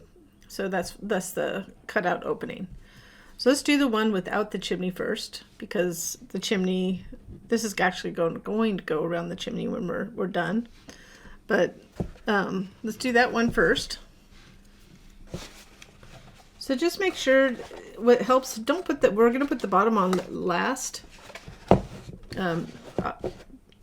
because we want to be able to get in and get pressure behind things and stuff like that. So that's why we're doing that last. So we're going to go ahead and put this, I'm just going to show you at an angle like that. So we're going to go down, and I want the little bottom parts to be just slightly above the edge, or you can go up to the edge. So either way, okay? But you want it to kind of center, like you want the holes to be centered within these. So the way we're going to do it, it just takes a little bit of glue application. What I found works well, we don't have to put a lot of glue, I just put dots. And of course, you kind of have to do it quickly, and you can do little lines too. But I like to put like dots right there in between, because I need to get every single section so it sticks down, but we don't need glue on the entire thing. So I'm just going down, making sure I hit the intersections.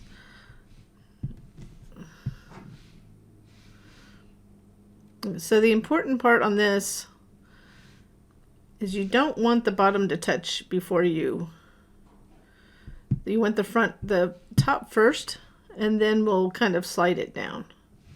So we don't want to ruin your whole box because you got glue all over it. So make sure you're on the correct side. And I'm going to lift this up. So I got to do it from a different angle. So let me try, see if I can do that. Can't do that. Well, I'm just going to show you from this angle, so I'm lifting it up because I don't want it to hit the bottom. And I'm going to see where it looks good towards the top. So just a little bit from the top. Like that. Just kind of stick it there. So at the same time, I'm kind of holding it up. I don't want it down yet, as you can see. Once I get it in the place I like up there, I'm just going to slowly pull it down.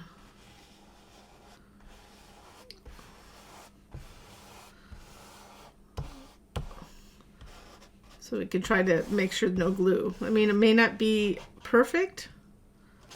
Oops, that was good enough. But is frosting perfect? No. That's my point for the video. I have a little, I didn't put glue at the bottom here. So we're going to add borders too here and something at the top. So if for some reason you just want to make sure it's down mostly everywhere. So I hope that made sense. Let me go ahead and put glue on this one, and then we'll put the second one on.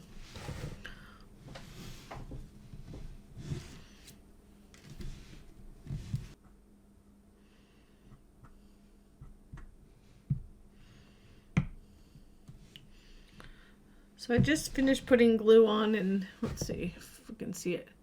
So I made sure I hit all the little intersections and the ends. Okay, the same thing. Make sure you put the glue on the right side. I forgot to tell you that before we started. But same thing. The difference is you have to deal with this gap, this little chimney thing.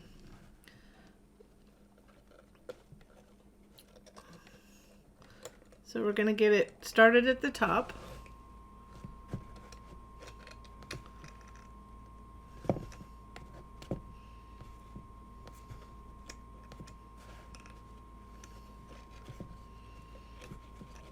And then I'm going to just start going down.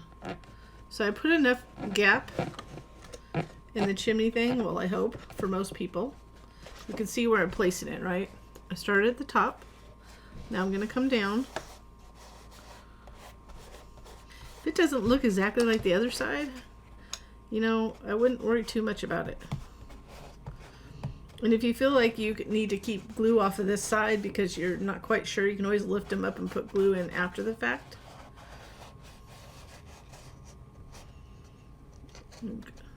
So I put a little further down than I wanted to on the right hand side, but it's done now. So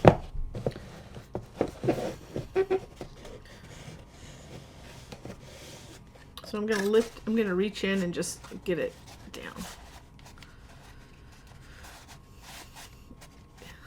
Remember, this doesn't have to look perfect. It just has to get an idea. It looks like a gingerbread house.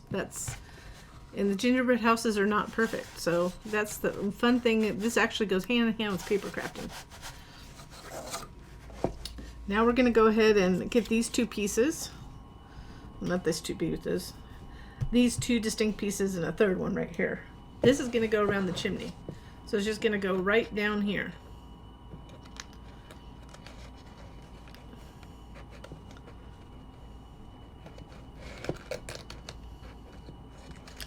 Okay, so what I'm going to do is I'm going to put a little glue to start with right on one side, and that's the back side. So only the back side, because I can't get to it once it's on. I'm going to slide it on.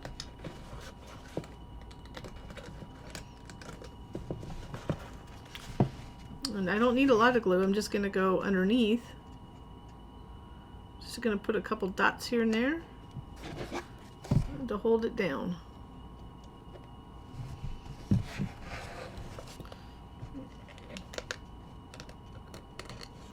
And don't put too much glue so you can see it when you're sliding it. So I just kind of let it fall into place. Yeah, I just wanted a little bit to look like there was just going to use this little stylus to get in there. I just wanted it to look like there was frosting around the chimney. So the rest of it's pretty simple. I would start at the bottom, and the reason I say start, let me get it at a better angle. When you put this on, start down there and then come up to here, because we're going to have the top piece that'll cover this. See if we can do it at this angle. So you'll have this, that, on each edge. So let me put one on.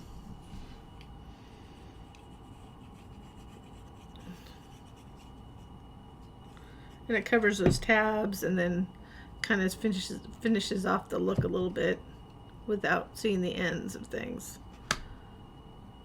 So you want to line this up right here.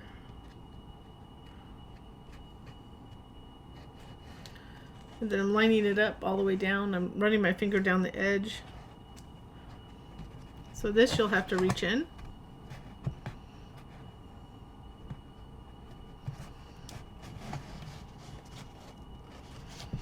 I'm making sure that this edge right here lines up to the front edge. Whoops. Whoops, and I did not up. So you can't really get the pressure. The pressure's behind here. Well, let me get my...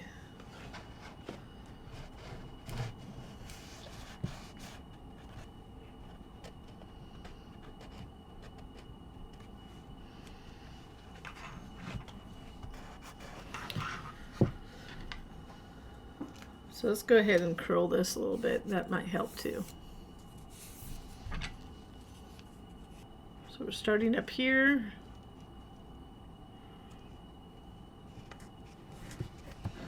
Like that. I'm going to continue holding this at an awkward angle so you can see it. Trying to line it up. It's kind of opposite the way that I would normally do it.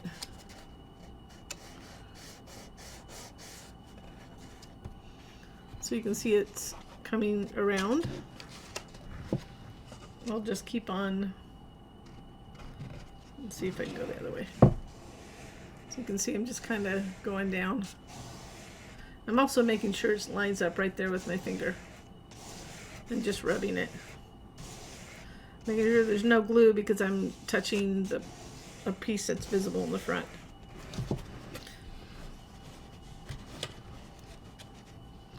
Remember, you can get the pressure behind if you need to by using something like the wooden chopstick.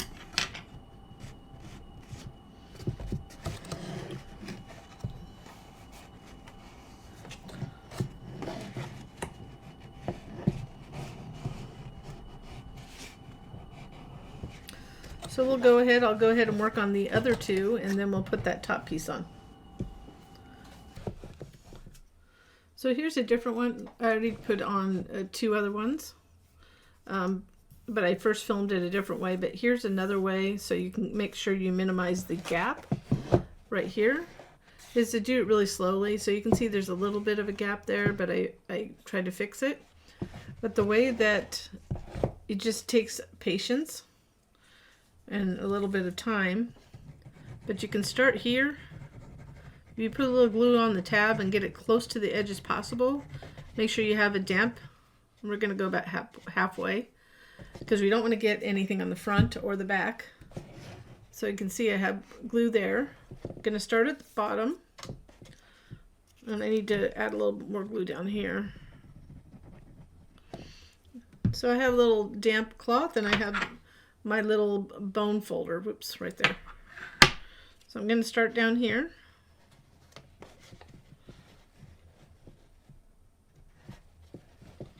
The first thing, I want to line it up at the corner. Then I'm going to take my time going up. And down here I can, because it's the way it's situated, I can easily get my fingers underneath.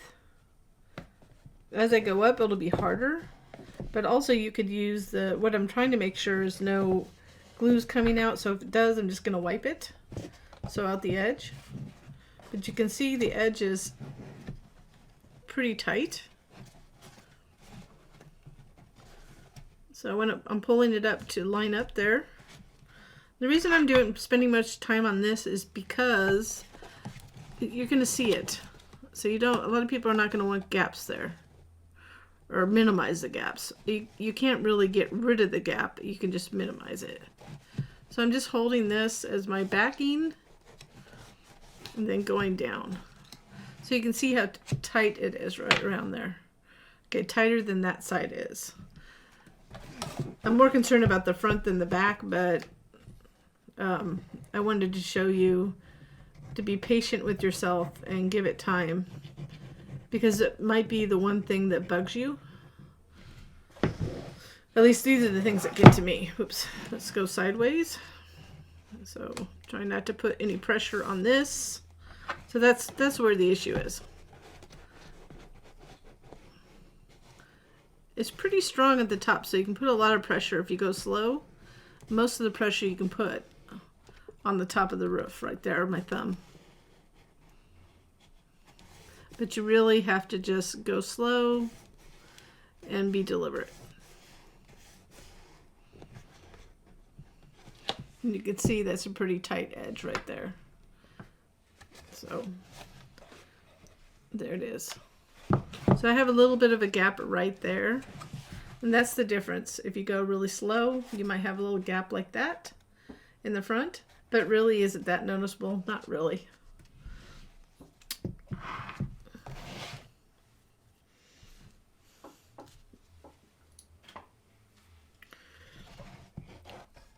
So let's go ahead and put this piece here on top.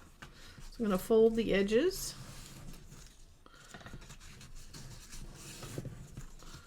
That's just going to go right there to hide all that and clean it up.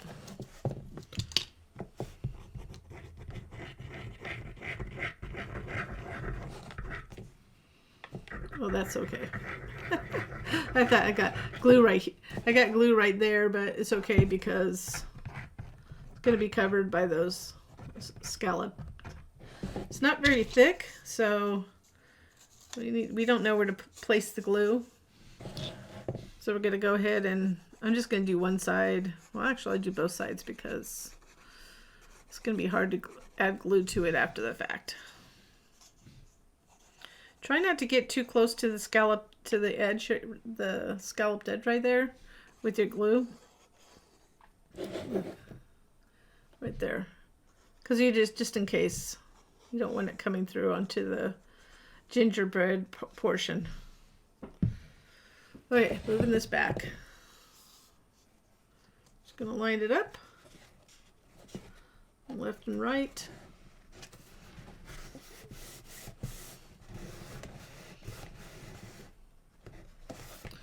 Just rub it like that.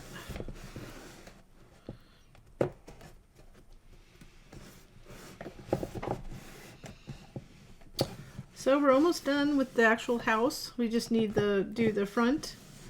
Just add the front and back panels and the bottom panels, and then we'll have to work on the base.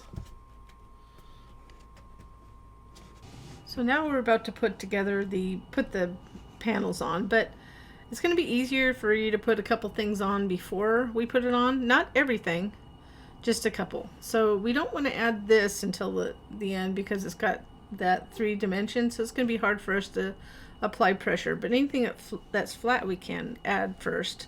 So it means we can do the door, the windows, the candy canes, that kind of thing. So let's go ahead and we'll start with the candy cane pieces. So the way they fit, they only fit one way. Fit like that and like that to the bottom. And then this one will fit up here. So it's your decision what you want to see, the folded over piece on the top or on the bottom. I think I'm going to put it on the top. So we'll go ahead and add that first.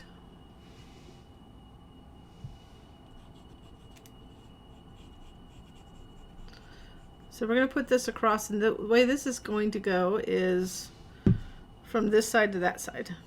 So let's pull those away.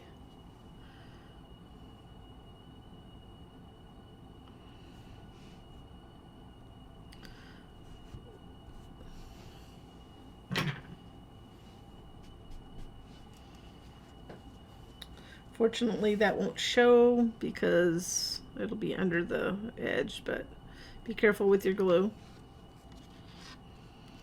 I hate to get this far into a project and then have something like that happen, which ruins your whole project. Not the whole project. I could have pulled it off and just recut this, but that should be my name is Recut Sandy because I've had to do that so many times. So I'm going to have the folded thing on the edge, I think.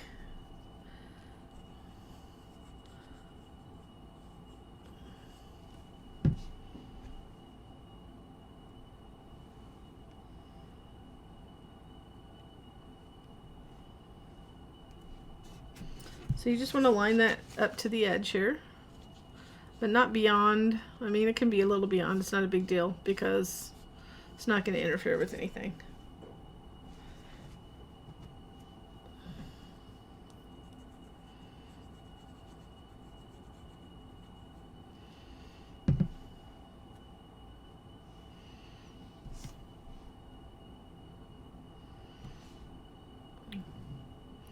So I want to get those in first, but you want them lined up to the edge as much as possible because it's very tight. I'm trying to make everything as big as possible to work with easily. That means the frames. So the frames go right here. So it doesn't really matter which way it goes, which frame goes where. But you see how close it is to that? So I just had it a little bit too close. That's okay. Sometimes. So now, you can line that up.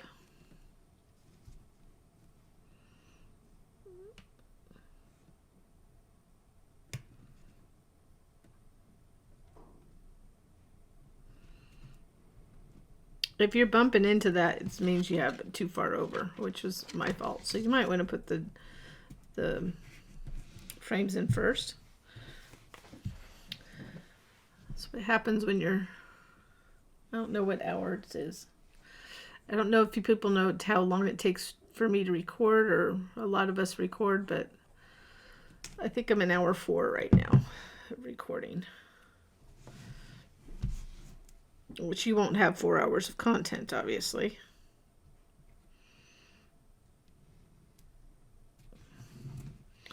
So just flip it over, look on the other side. So now if you can see, there's like little cut lines. So these little 3 cut lines right here and that is going to help us place the door. So I'm going to take the door. And we want to line it up with the window too. So we have these cut lines. So these 2 and then this one. I'm going to line it up. This is so it's not crooked, and lines up with there's a line at the top too. And why I did that is so you can get it straight, because I did it on my others by eyeing it and I still got it crooked. Okay, so this is really thick. This is going to go over like this. And if you don't care it's going over all these layers, but I'm just going to trim it just a little bit. Don't trim it much. I mean, it's got to be, we're just trimming it just like a hair. So it's not as thick all the way down. So it normally goes all the way down to the bottom, but we want a little edge between, so there should be a little edge around here. So you should be able to see the gingerbread between the 2. Let's see, like that. So because I just trimmed it, it doesn't go all the way to the bottom. You don't have to trim it, by the way. It's just really bulky because it's 4 layers. Unless you use a thinner paper to do it. So there's little cut lines out there to tell you where the outer edges should be. I'm going to start at the top because I want to make sure there's a gap, and I'm not sure the outer really helped that much. So it should barely, there should be a little gap there too between the 2. So you see there's just a little bit of a gap. A little closer here. Right there. And then we're going to add this. And like I said, the only reason we're not adding the wreath is because it's bulky. And it's going to be hard to put on the panel if you have anything really bulky. These are bulky, but they're flat. So we'll hold that off and put that on last. And then we'll put this on. So this has to go over a little bit of a bulk. I mean, you could pop it up if you wanted with pop-up. Like if you wanted to pop it up like right here. You kind of pseudo can. I'm not going to push it down. I'm just going to, so you really don't need to, you could just add glue there, there, there, and there, and then it can go across, and so you doesn't look all squished down. But if you're going to do that, you're probably going to want to just make sure it's glued really well on the ends.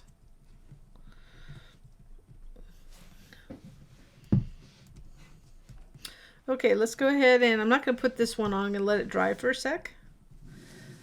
We're going to put the back panel on first. So let's flip it over. And the way it's going to go is like this. So the back panel we'll do first because it gives you practice before you do the front one. Oops. It's going to go in like that. And then this is an open, so this opening will line up at the towards this bottom part.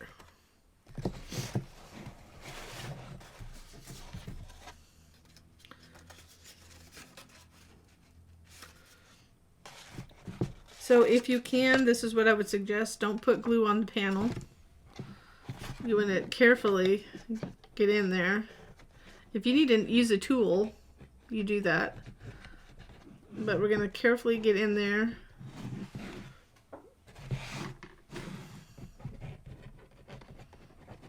And add glue to the sides.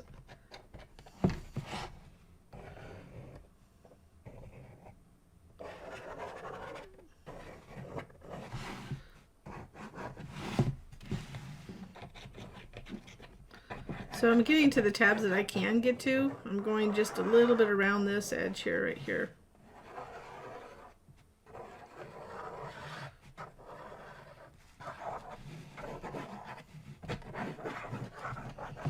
So I can't get up to the tip with this tool, so what I'm going to do is add glue just to the tip part.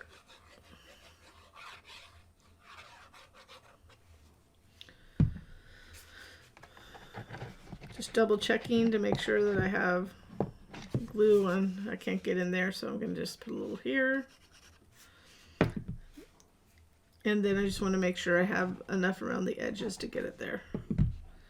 So we're just going to angle it in carefully.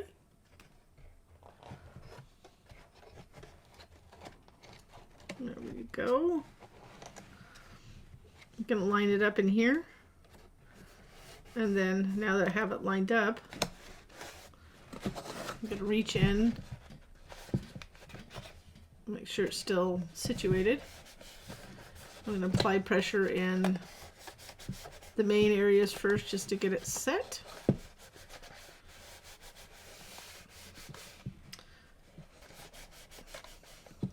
I'm going to take my little short bone folder right now. Let me get my longer bone folder.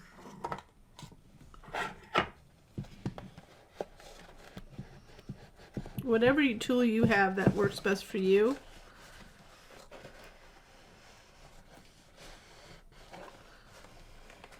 And I'm able to reach in and apply pressure.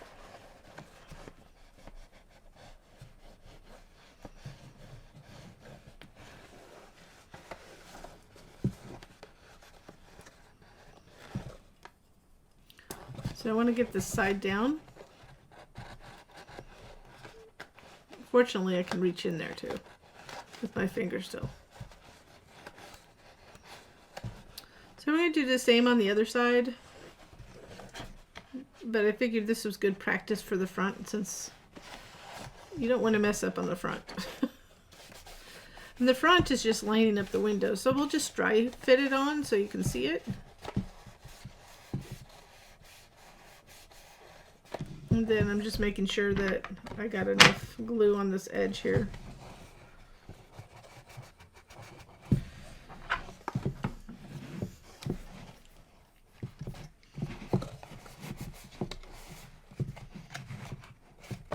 Okay, so that's good. And we'll go back to the back and finish it off, but let's go ahead and just slide this in so you can see what it looks like, how it should fit. So it's going to just dry fit like that. So the biggest thing is we want to make sure that we line up the windows, and you can see the window up there for the wreath. We want to line it up like that. So it should line up fairly simple. We're going to do this one a little bit different. So you could do this on the other one too. It's going to show you different ways to do it, but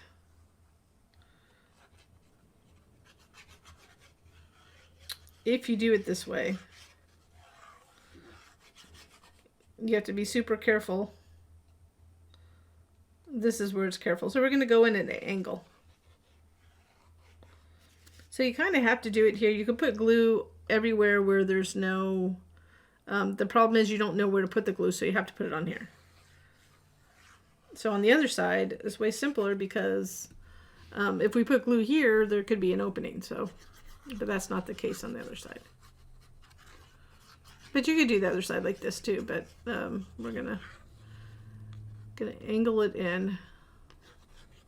Try not to get too much glue near, just got near a hole or an opening. It will go down. Just making sure it doesn't dry before I get done here.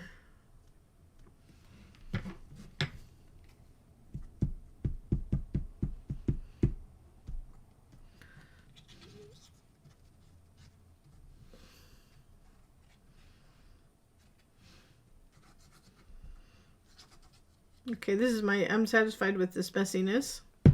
Just double checking around the openings.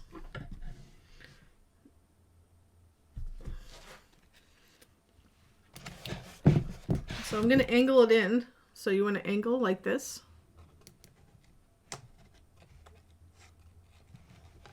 Carefully lift it up.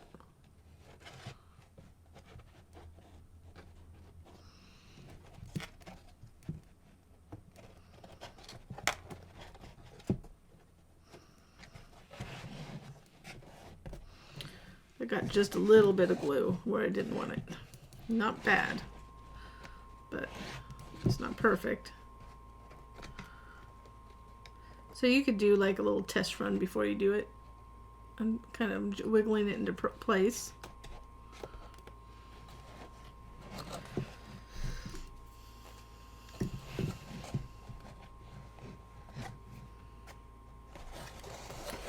Then I'm going to apply pressure now.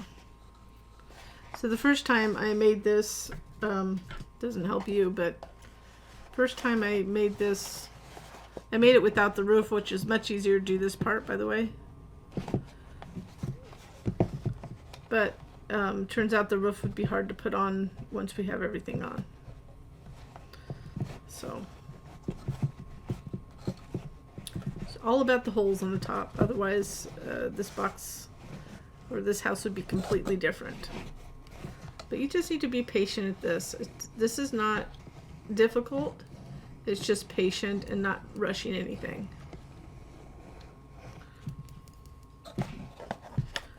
This is definitely, like I said, not at the beginning, and it's not a beginner project, but it's definitely satisfying once you're done.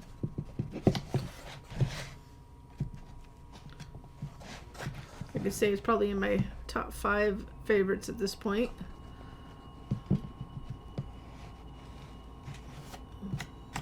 Although if somebody were asking me what my favorite was, I'm not sure exactly what I would say my favorite is. I just know the ones that I felt accomplished. This is one of them. So I'm just making sure that I got everything glued on. So now that we've got it down, I mean, you could have done it without, you could have put all this stuff off after. It might have been a little bit easier, but I would suggest that earlier in the video.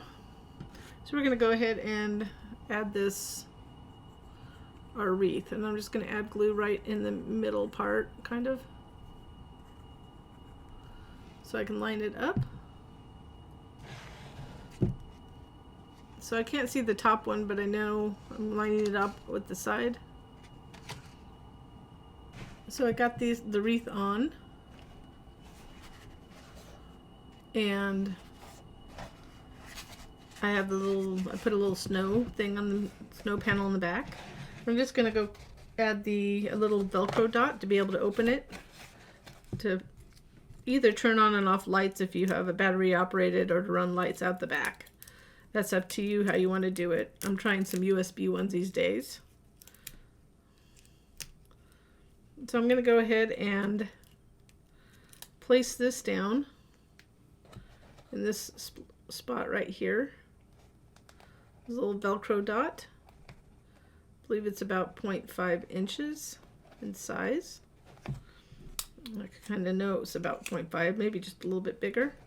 I'm going to put that on the top. This one, I didn't really cut it straight in half. You could use a little magnet too if you wanted to for the closure. I'm going to press it down, and then now we can have a little Velcro opening. So now we just need to put the bottom on. And actually, it's not just put the bottom on, we do have to add the lights. We will do that right after this. Carefully place it there.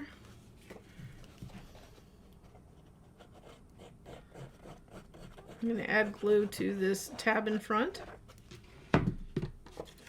And the long way is, the short side is the front. There we go.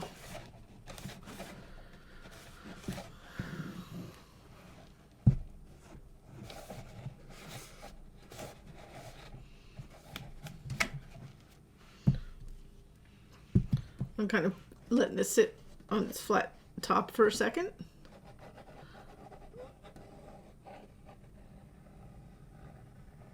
The nice part about this is that we can open the back, this part right here, and lift in to apply pressure. So we're going to add the glue to the rest of these sides.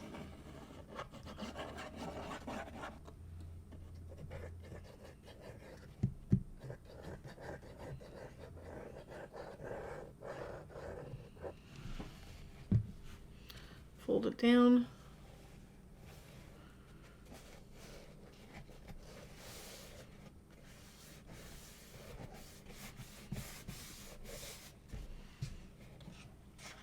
And then I'm going to carefully upright it. Then reach in and apply pressure to the tabs.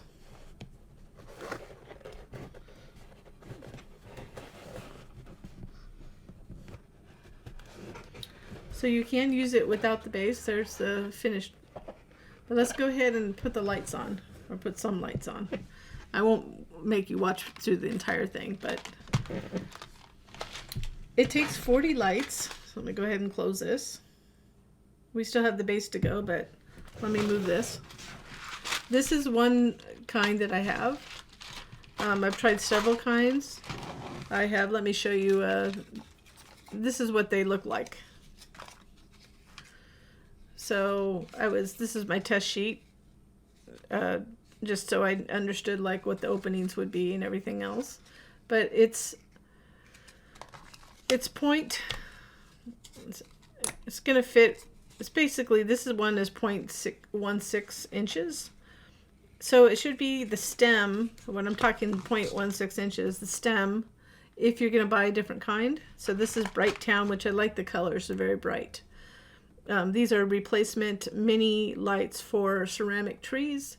So to put these in there, that you can't use the big one, you have to use minis. And the minis, there's a lot of different minis, and so this is one of minis. So this is a 0.15, this is 0.16 inches wide at the stem right here. That's the stem.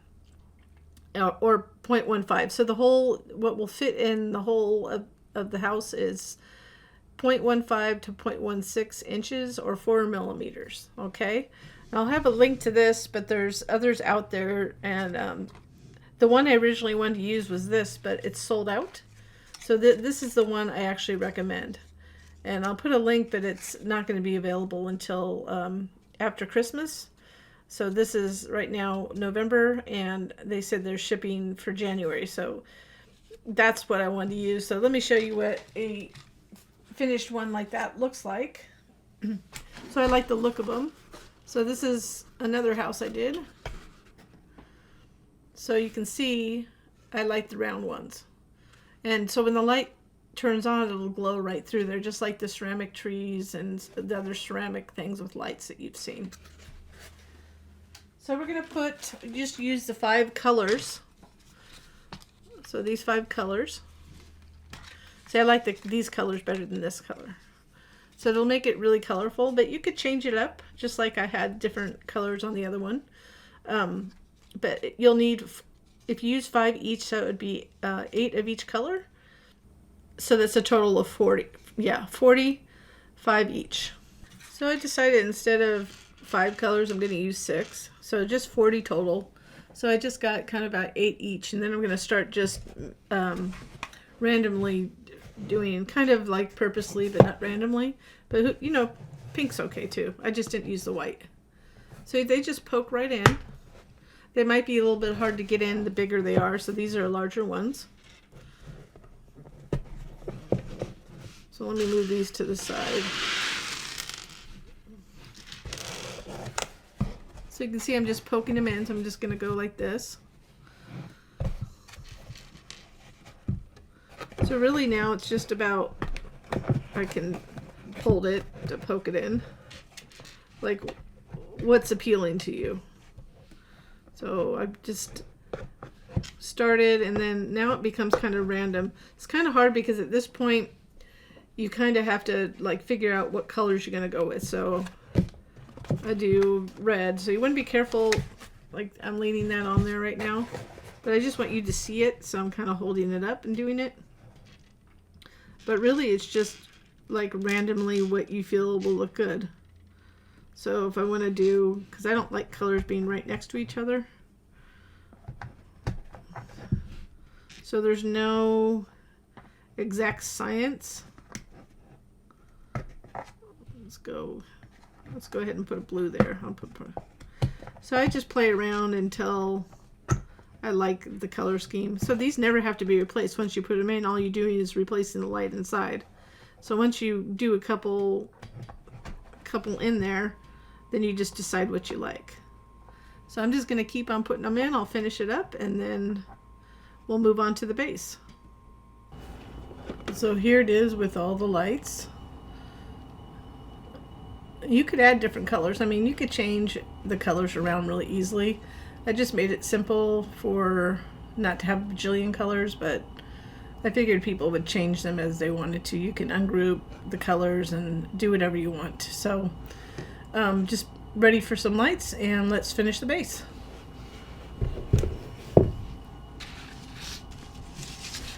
So now we have the base pieces right there. And then we have the little candies.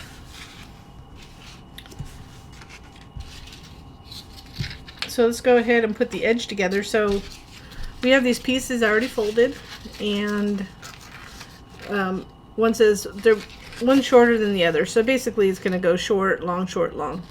So, but I have I have the 2 lines here, 1 line there, so you know to alternate them. So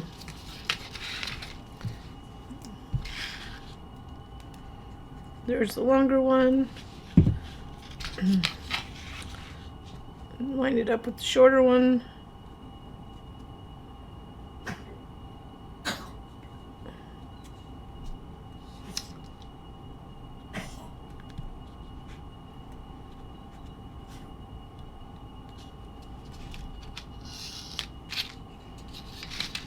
Then take another longer one and put it on the other side of the shorter one.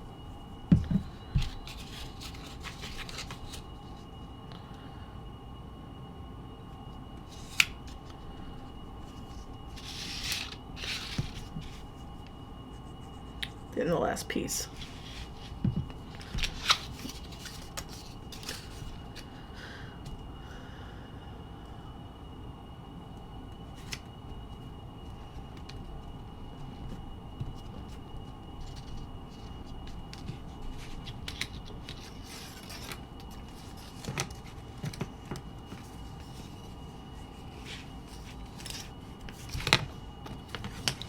Then we'll just go ahead and fold that over. Add glue to that tab and then fold this over.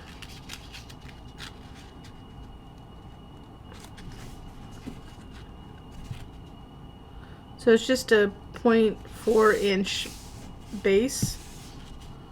Trying to keep it straight, but I guess I didn't do the best. Sometimes when you glue these things, they go a little crooked from tab to tab. Oops. And the reason I do that is because I want people, not everybody has 12 by 12 cardstock, so I make things a little bit smaller sometimes, so this is a way for me to break it up, so if you have letter size, you can still make the this design. I can't do it with all designs, but this one I could.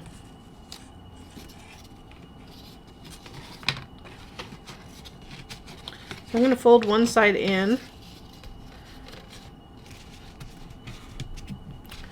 Add glue to the inside. So we're just going to glue one of the panels inside, which will end up being the top panel.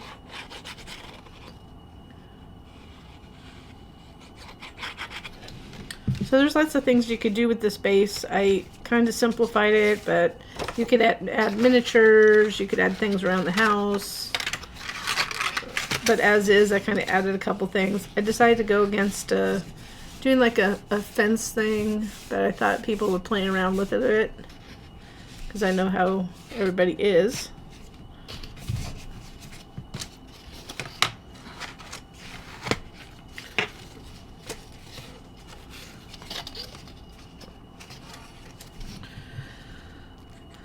So after doing all this, this is like the basic stuff.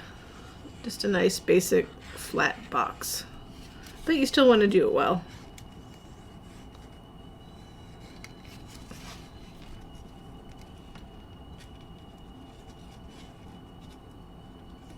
So let me get this glue on and then we'll close it up.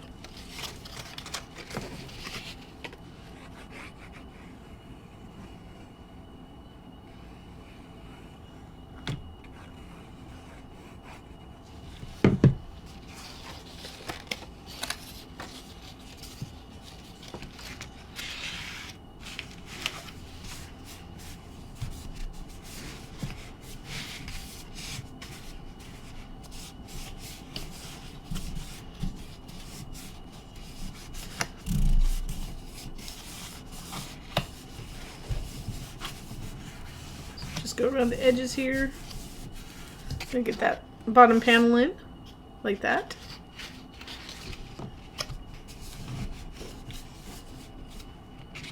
And then we'll just fold this over carefully, but you don't want to push it in too far. But let's glue one side, one edge. I can do the long edge or the front edge. I think I'll do a long edge. If we get it just aligned well on the first tab, it helps for the rest of them.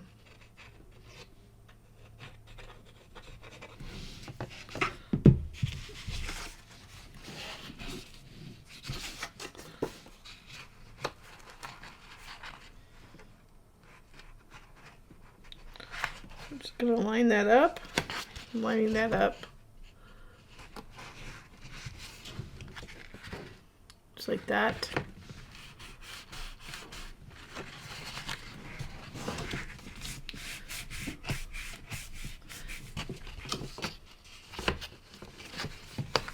And then we'll go ahead and add glue to the other three tabs. Oh, that came apart. We'll add glue to the other three tabs, and then we just kind of want to lightly close it. But make sure it is secured before you do that. Don't go too fast like I did.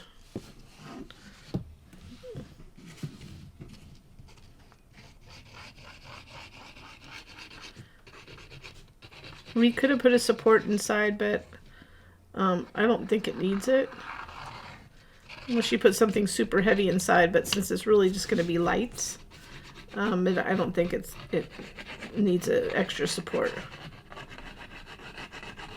Plus, it may actually look authentic, like a gingerbread house, if it's kind of sagging a little bit in the middle. But no, it really won't sag if you're using heavy-duty cardstock, like American Crafts texture cardstock. Another is the Encore from 12 by 12 cardstock. which is similar to American Crafts. I just have a huge stock of American Crafts right now.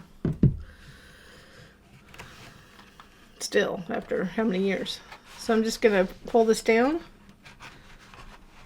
line it up right here.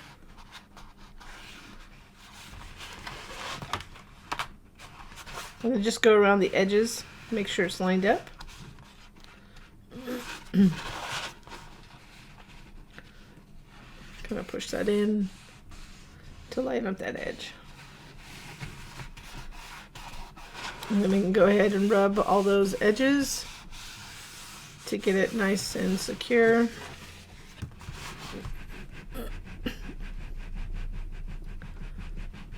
And then just kind of apply pressure.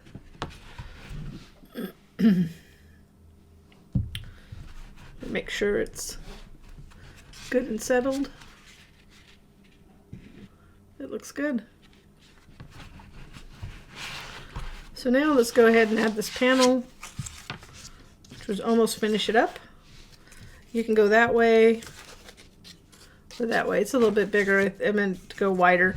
It's kind of hard to glue glitter paper. So I'm going to go a little heavy here. It's one of the reasons why I used to have the cut go to the edge, but I did that. So it's gonna go like that. So I'm gonna put a little glue on the edge here and the top. And I'm just not gonna put on one side because of that. So hopefully, don't put too much, but I'm gonna center it. Just folding that over. So with glitter paper, you have to hold it, but anything with any kind of medium on it like that you'd have to hold it. It will glue. It takes longer to glue. It's just like metallic paper.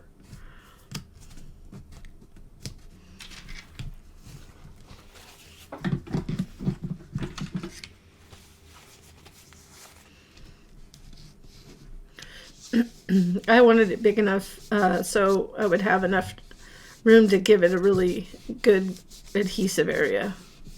I used a smaller one before and it came off easier. Now we're just going to go ahead and glue this on.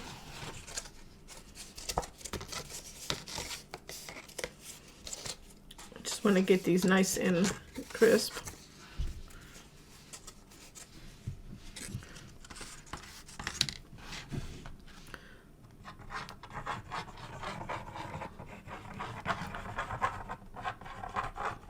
I have to go in little circles now because I'm getting tired.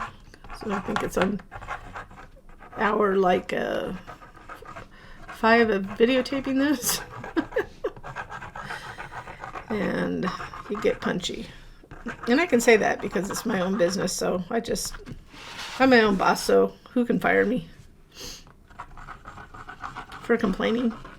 But I get sloppy when I get tired, so I took a couple breaks.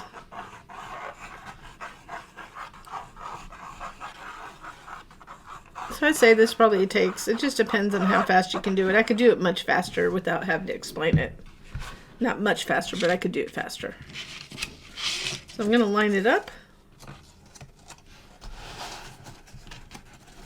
I want to make sure it's centered. So I'm just folding it on each side to make sure it's in a good place. And then we'll just apply some pressure. You can flip it upside down. While it's upside down, I'll get some of these edges going. So we're just going to glue these down.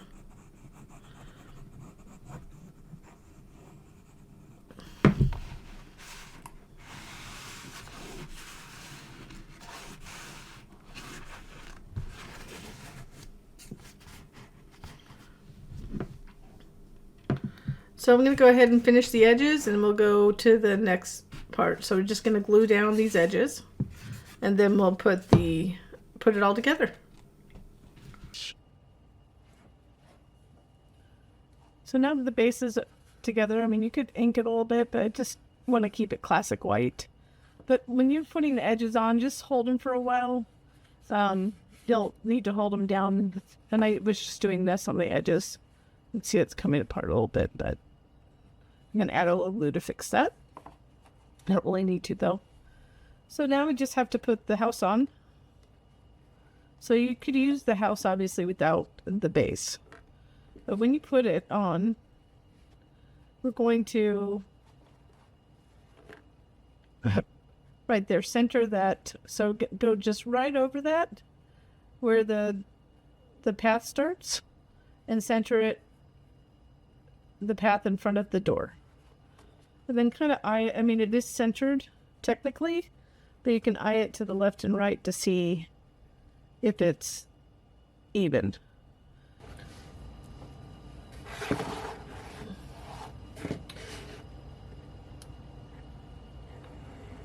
So I wouldn't go too close when you're putting the glue on.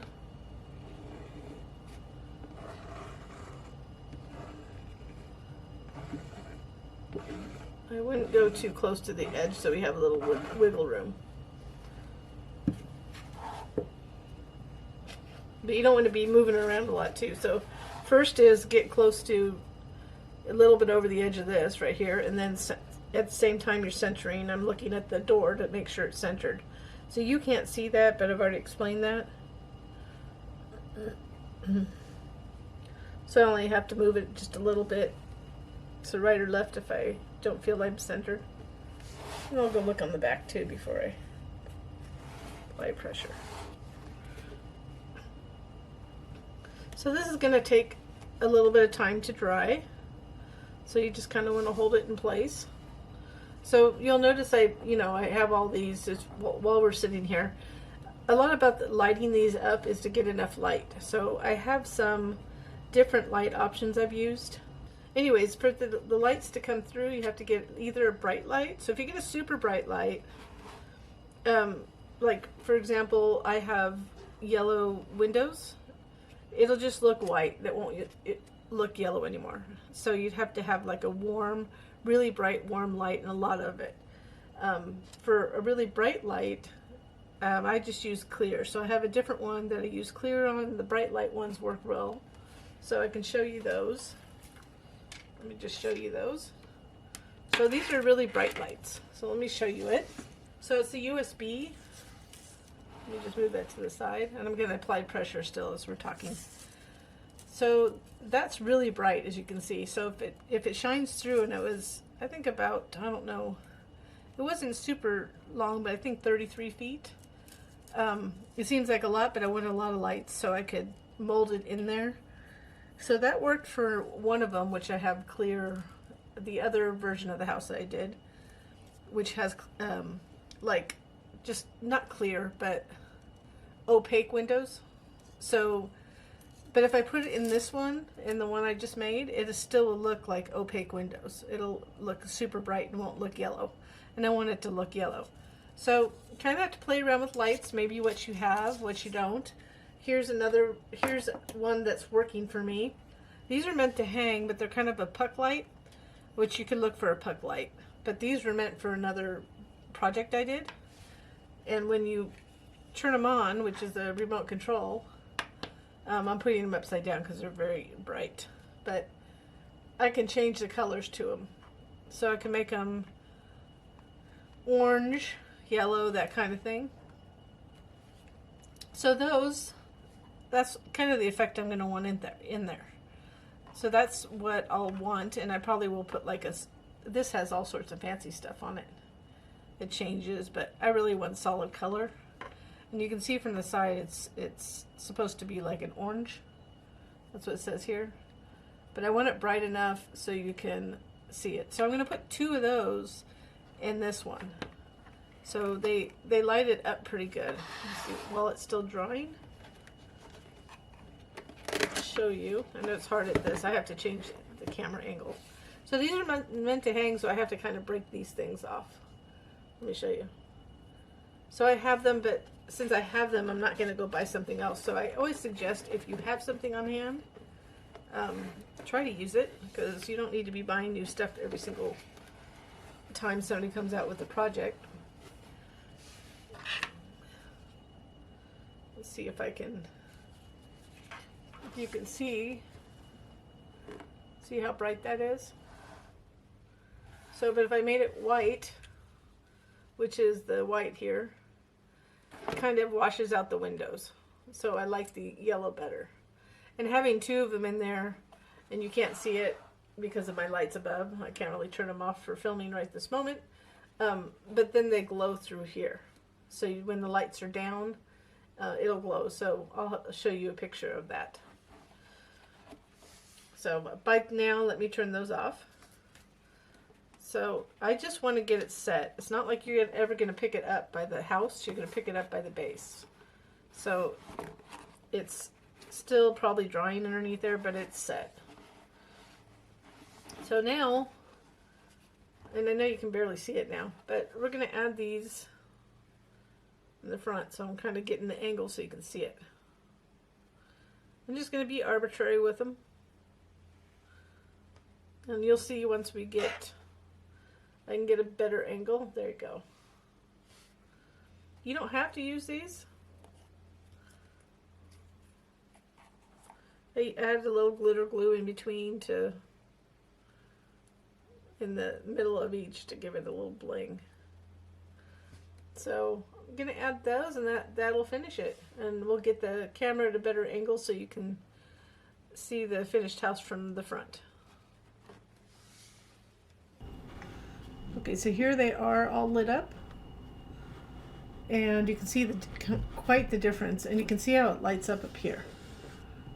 So we have that, and then how bright it is. So this one's a white lights, fairy lights, and with the connected to USB. Then this one's the one we just made. So this one has a couple little like puck LED lights in there. So I unplugged the other one, but you can see how it glows through the light bulbs. So that's two lights in there, two LED lights, kind of like a puck lights. But they also can be changed by a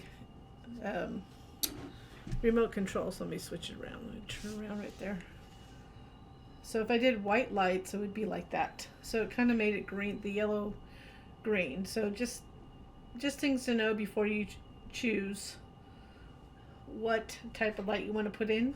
But this has a little remote control, so it's kind of cool. I mean, I can put different colors like blue, and you can see it still kind of glows through it, but it really needs a bright light for those. So I stuck to the yellow right here. But if you really want it wintry, just use kind of opaque white standard vellum and use the really bright lights.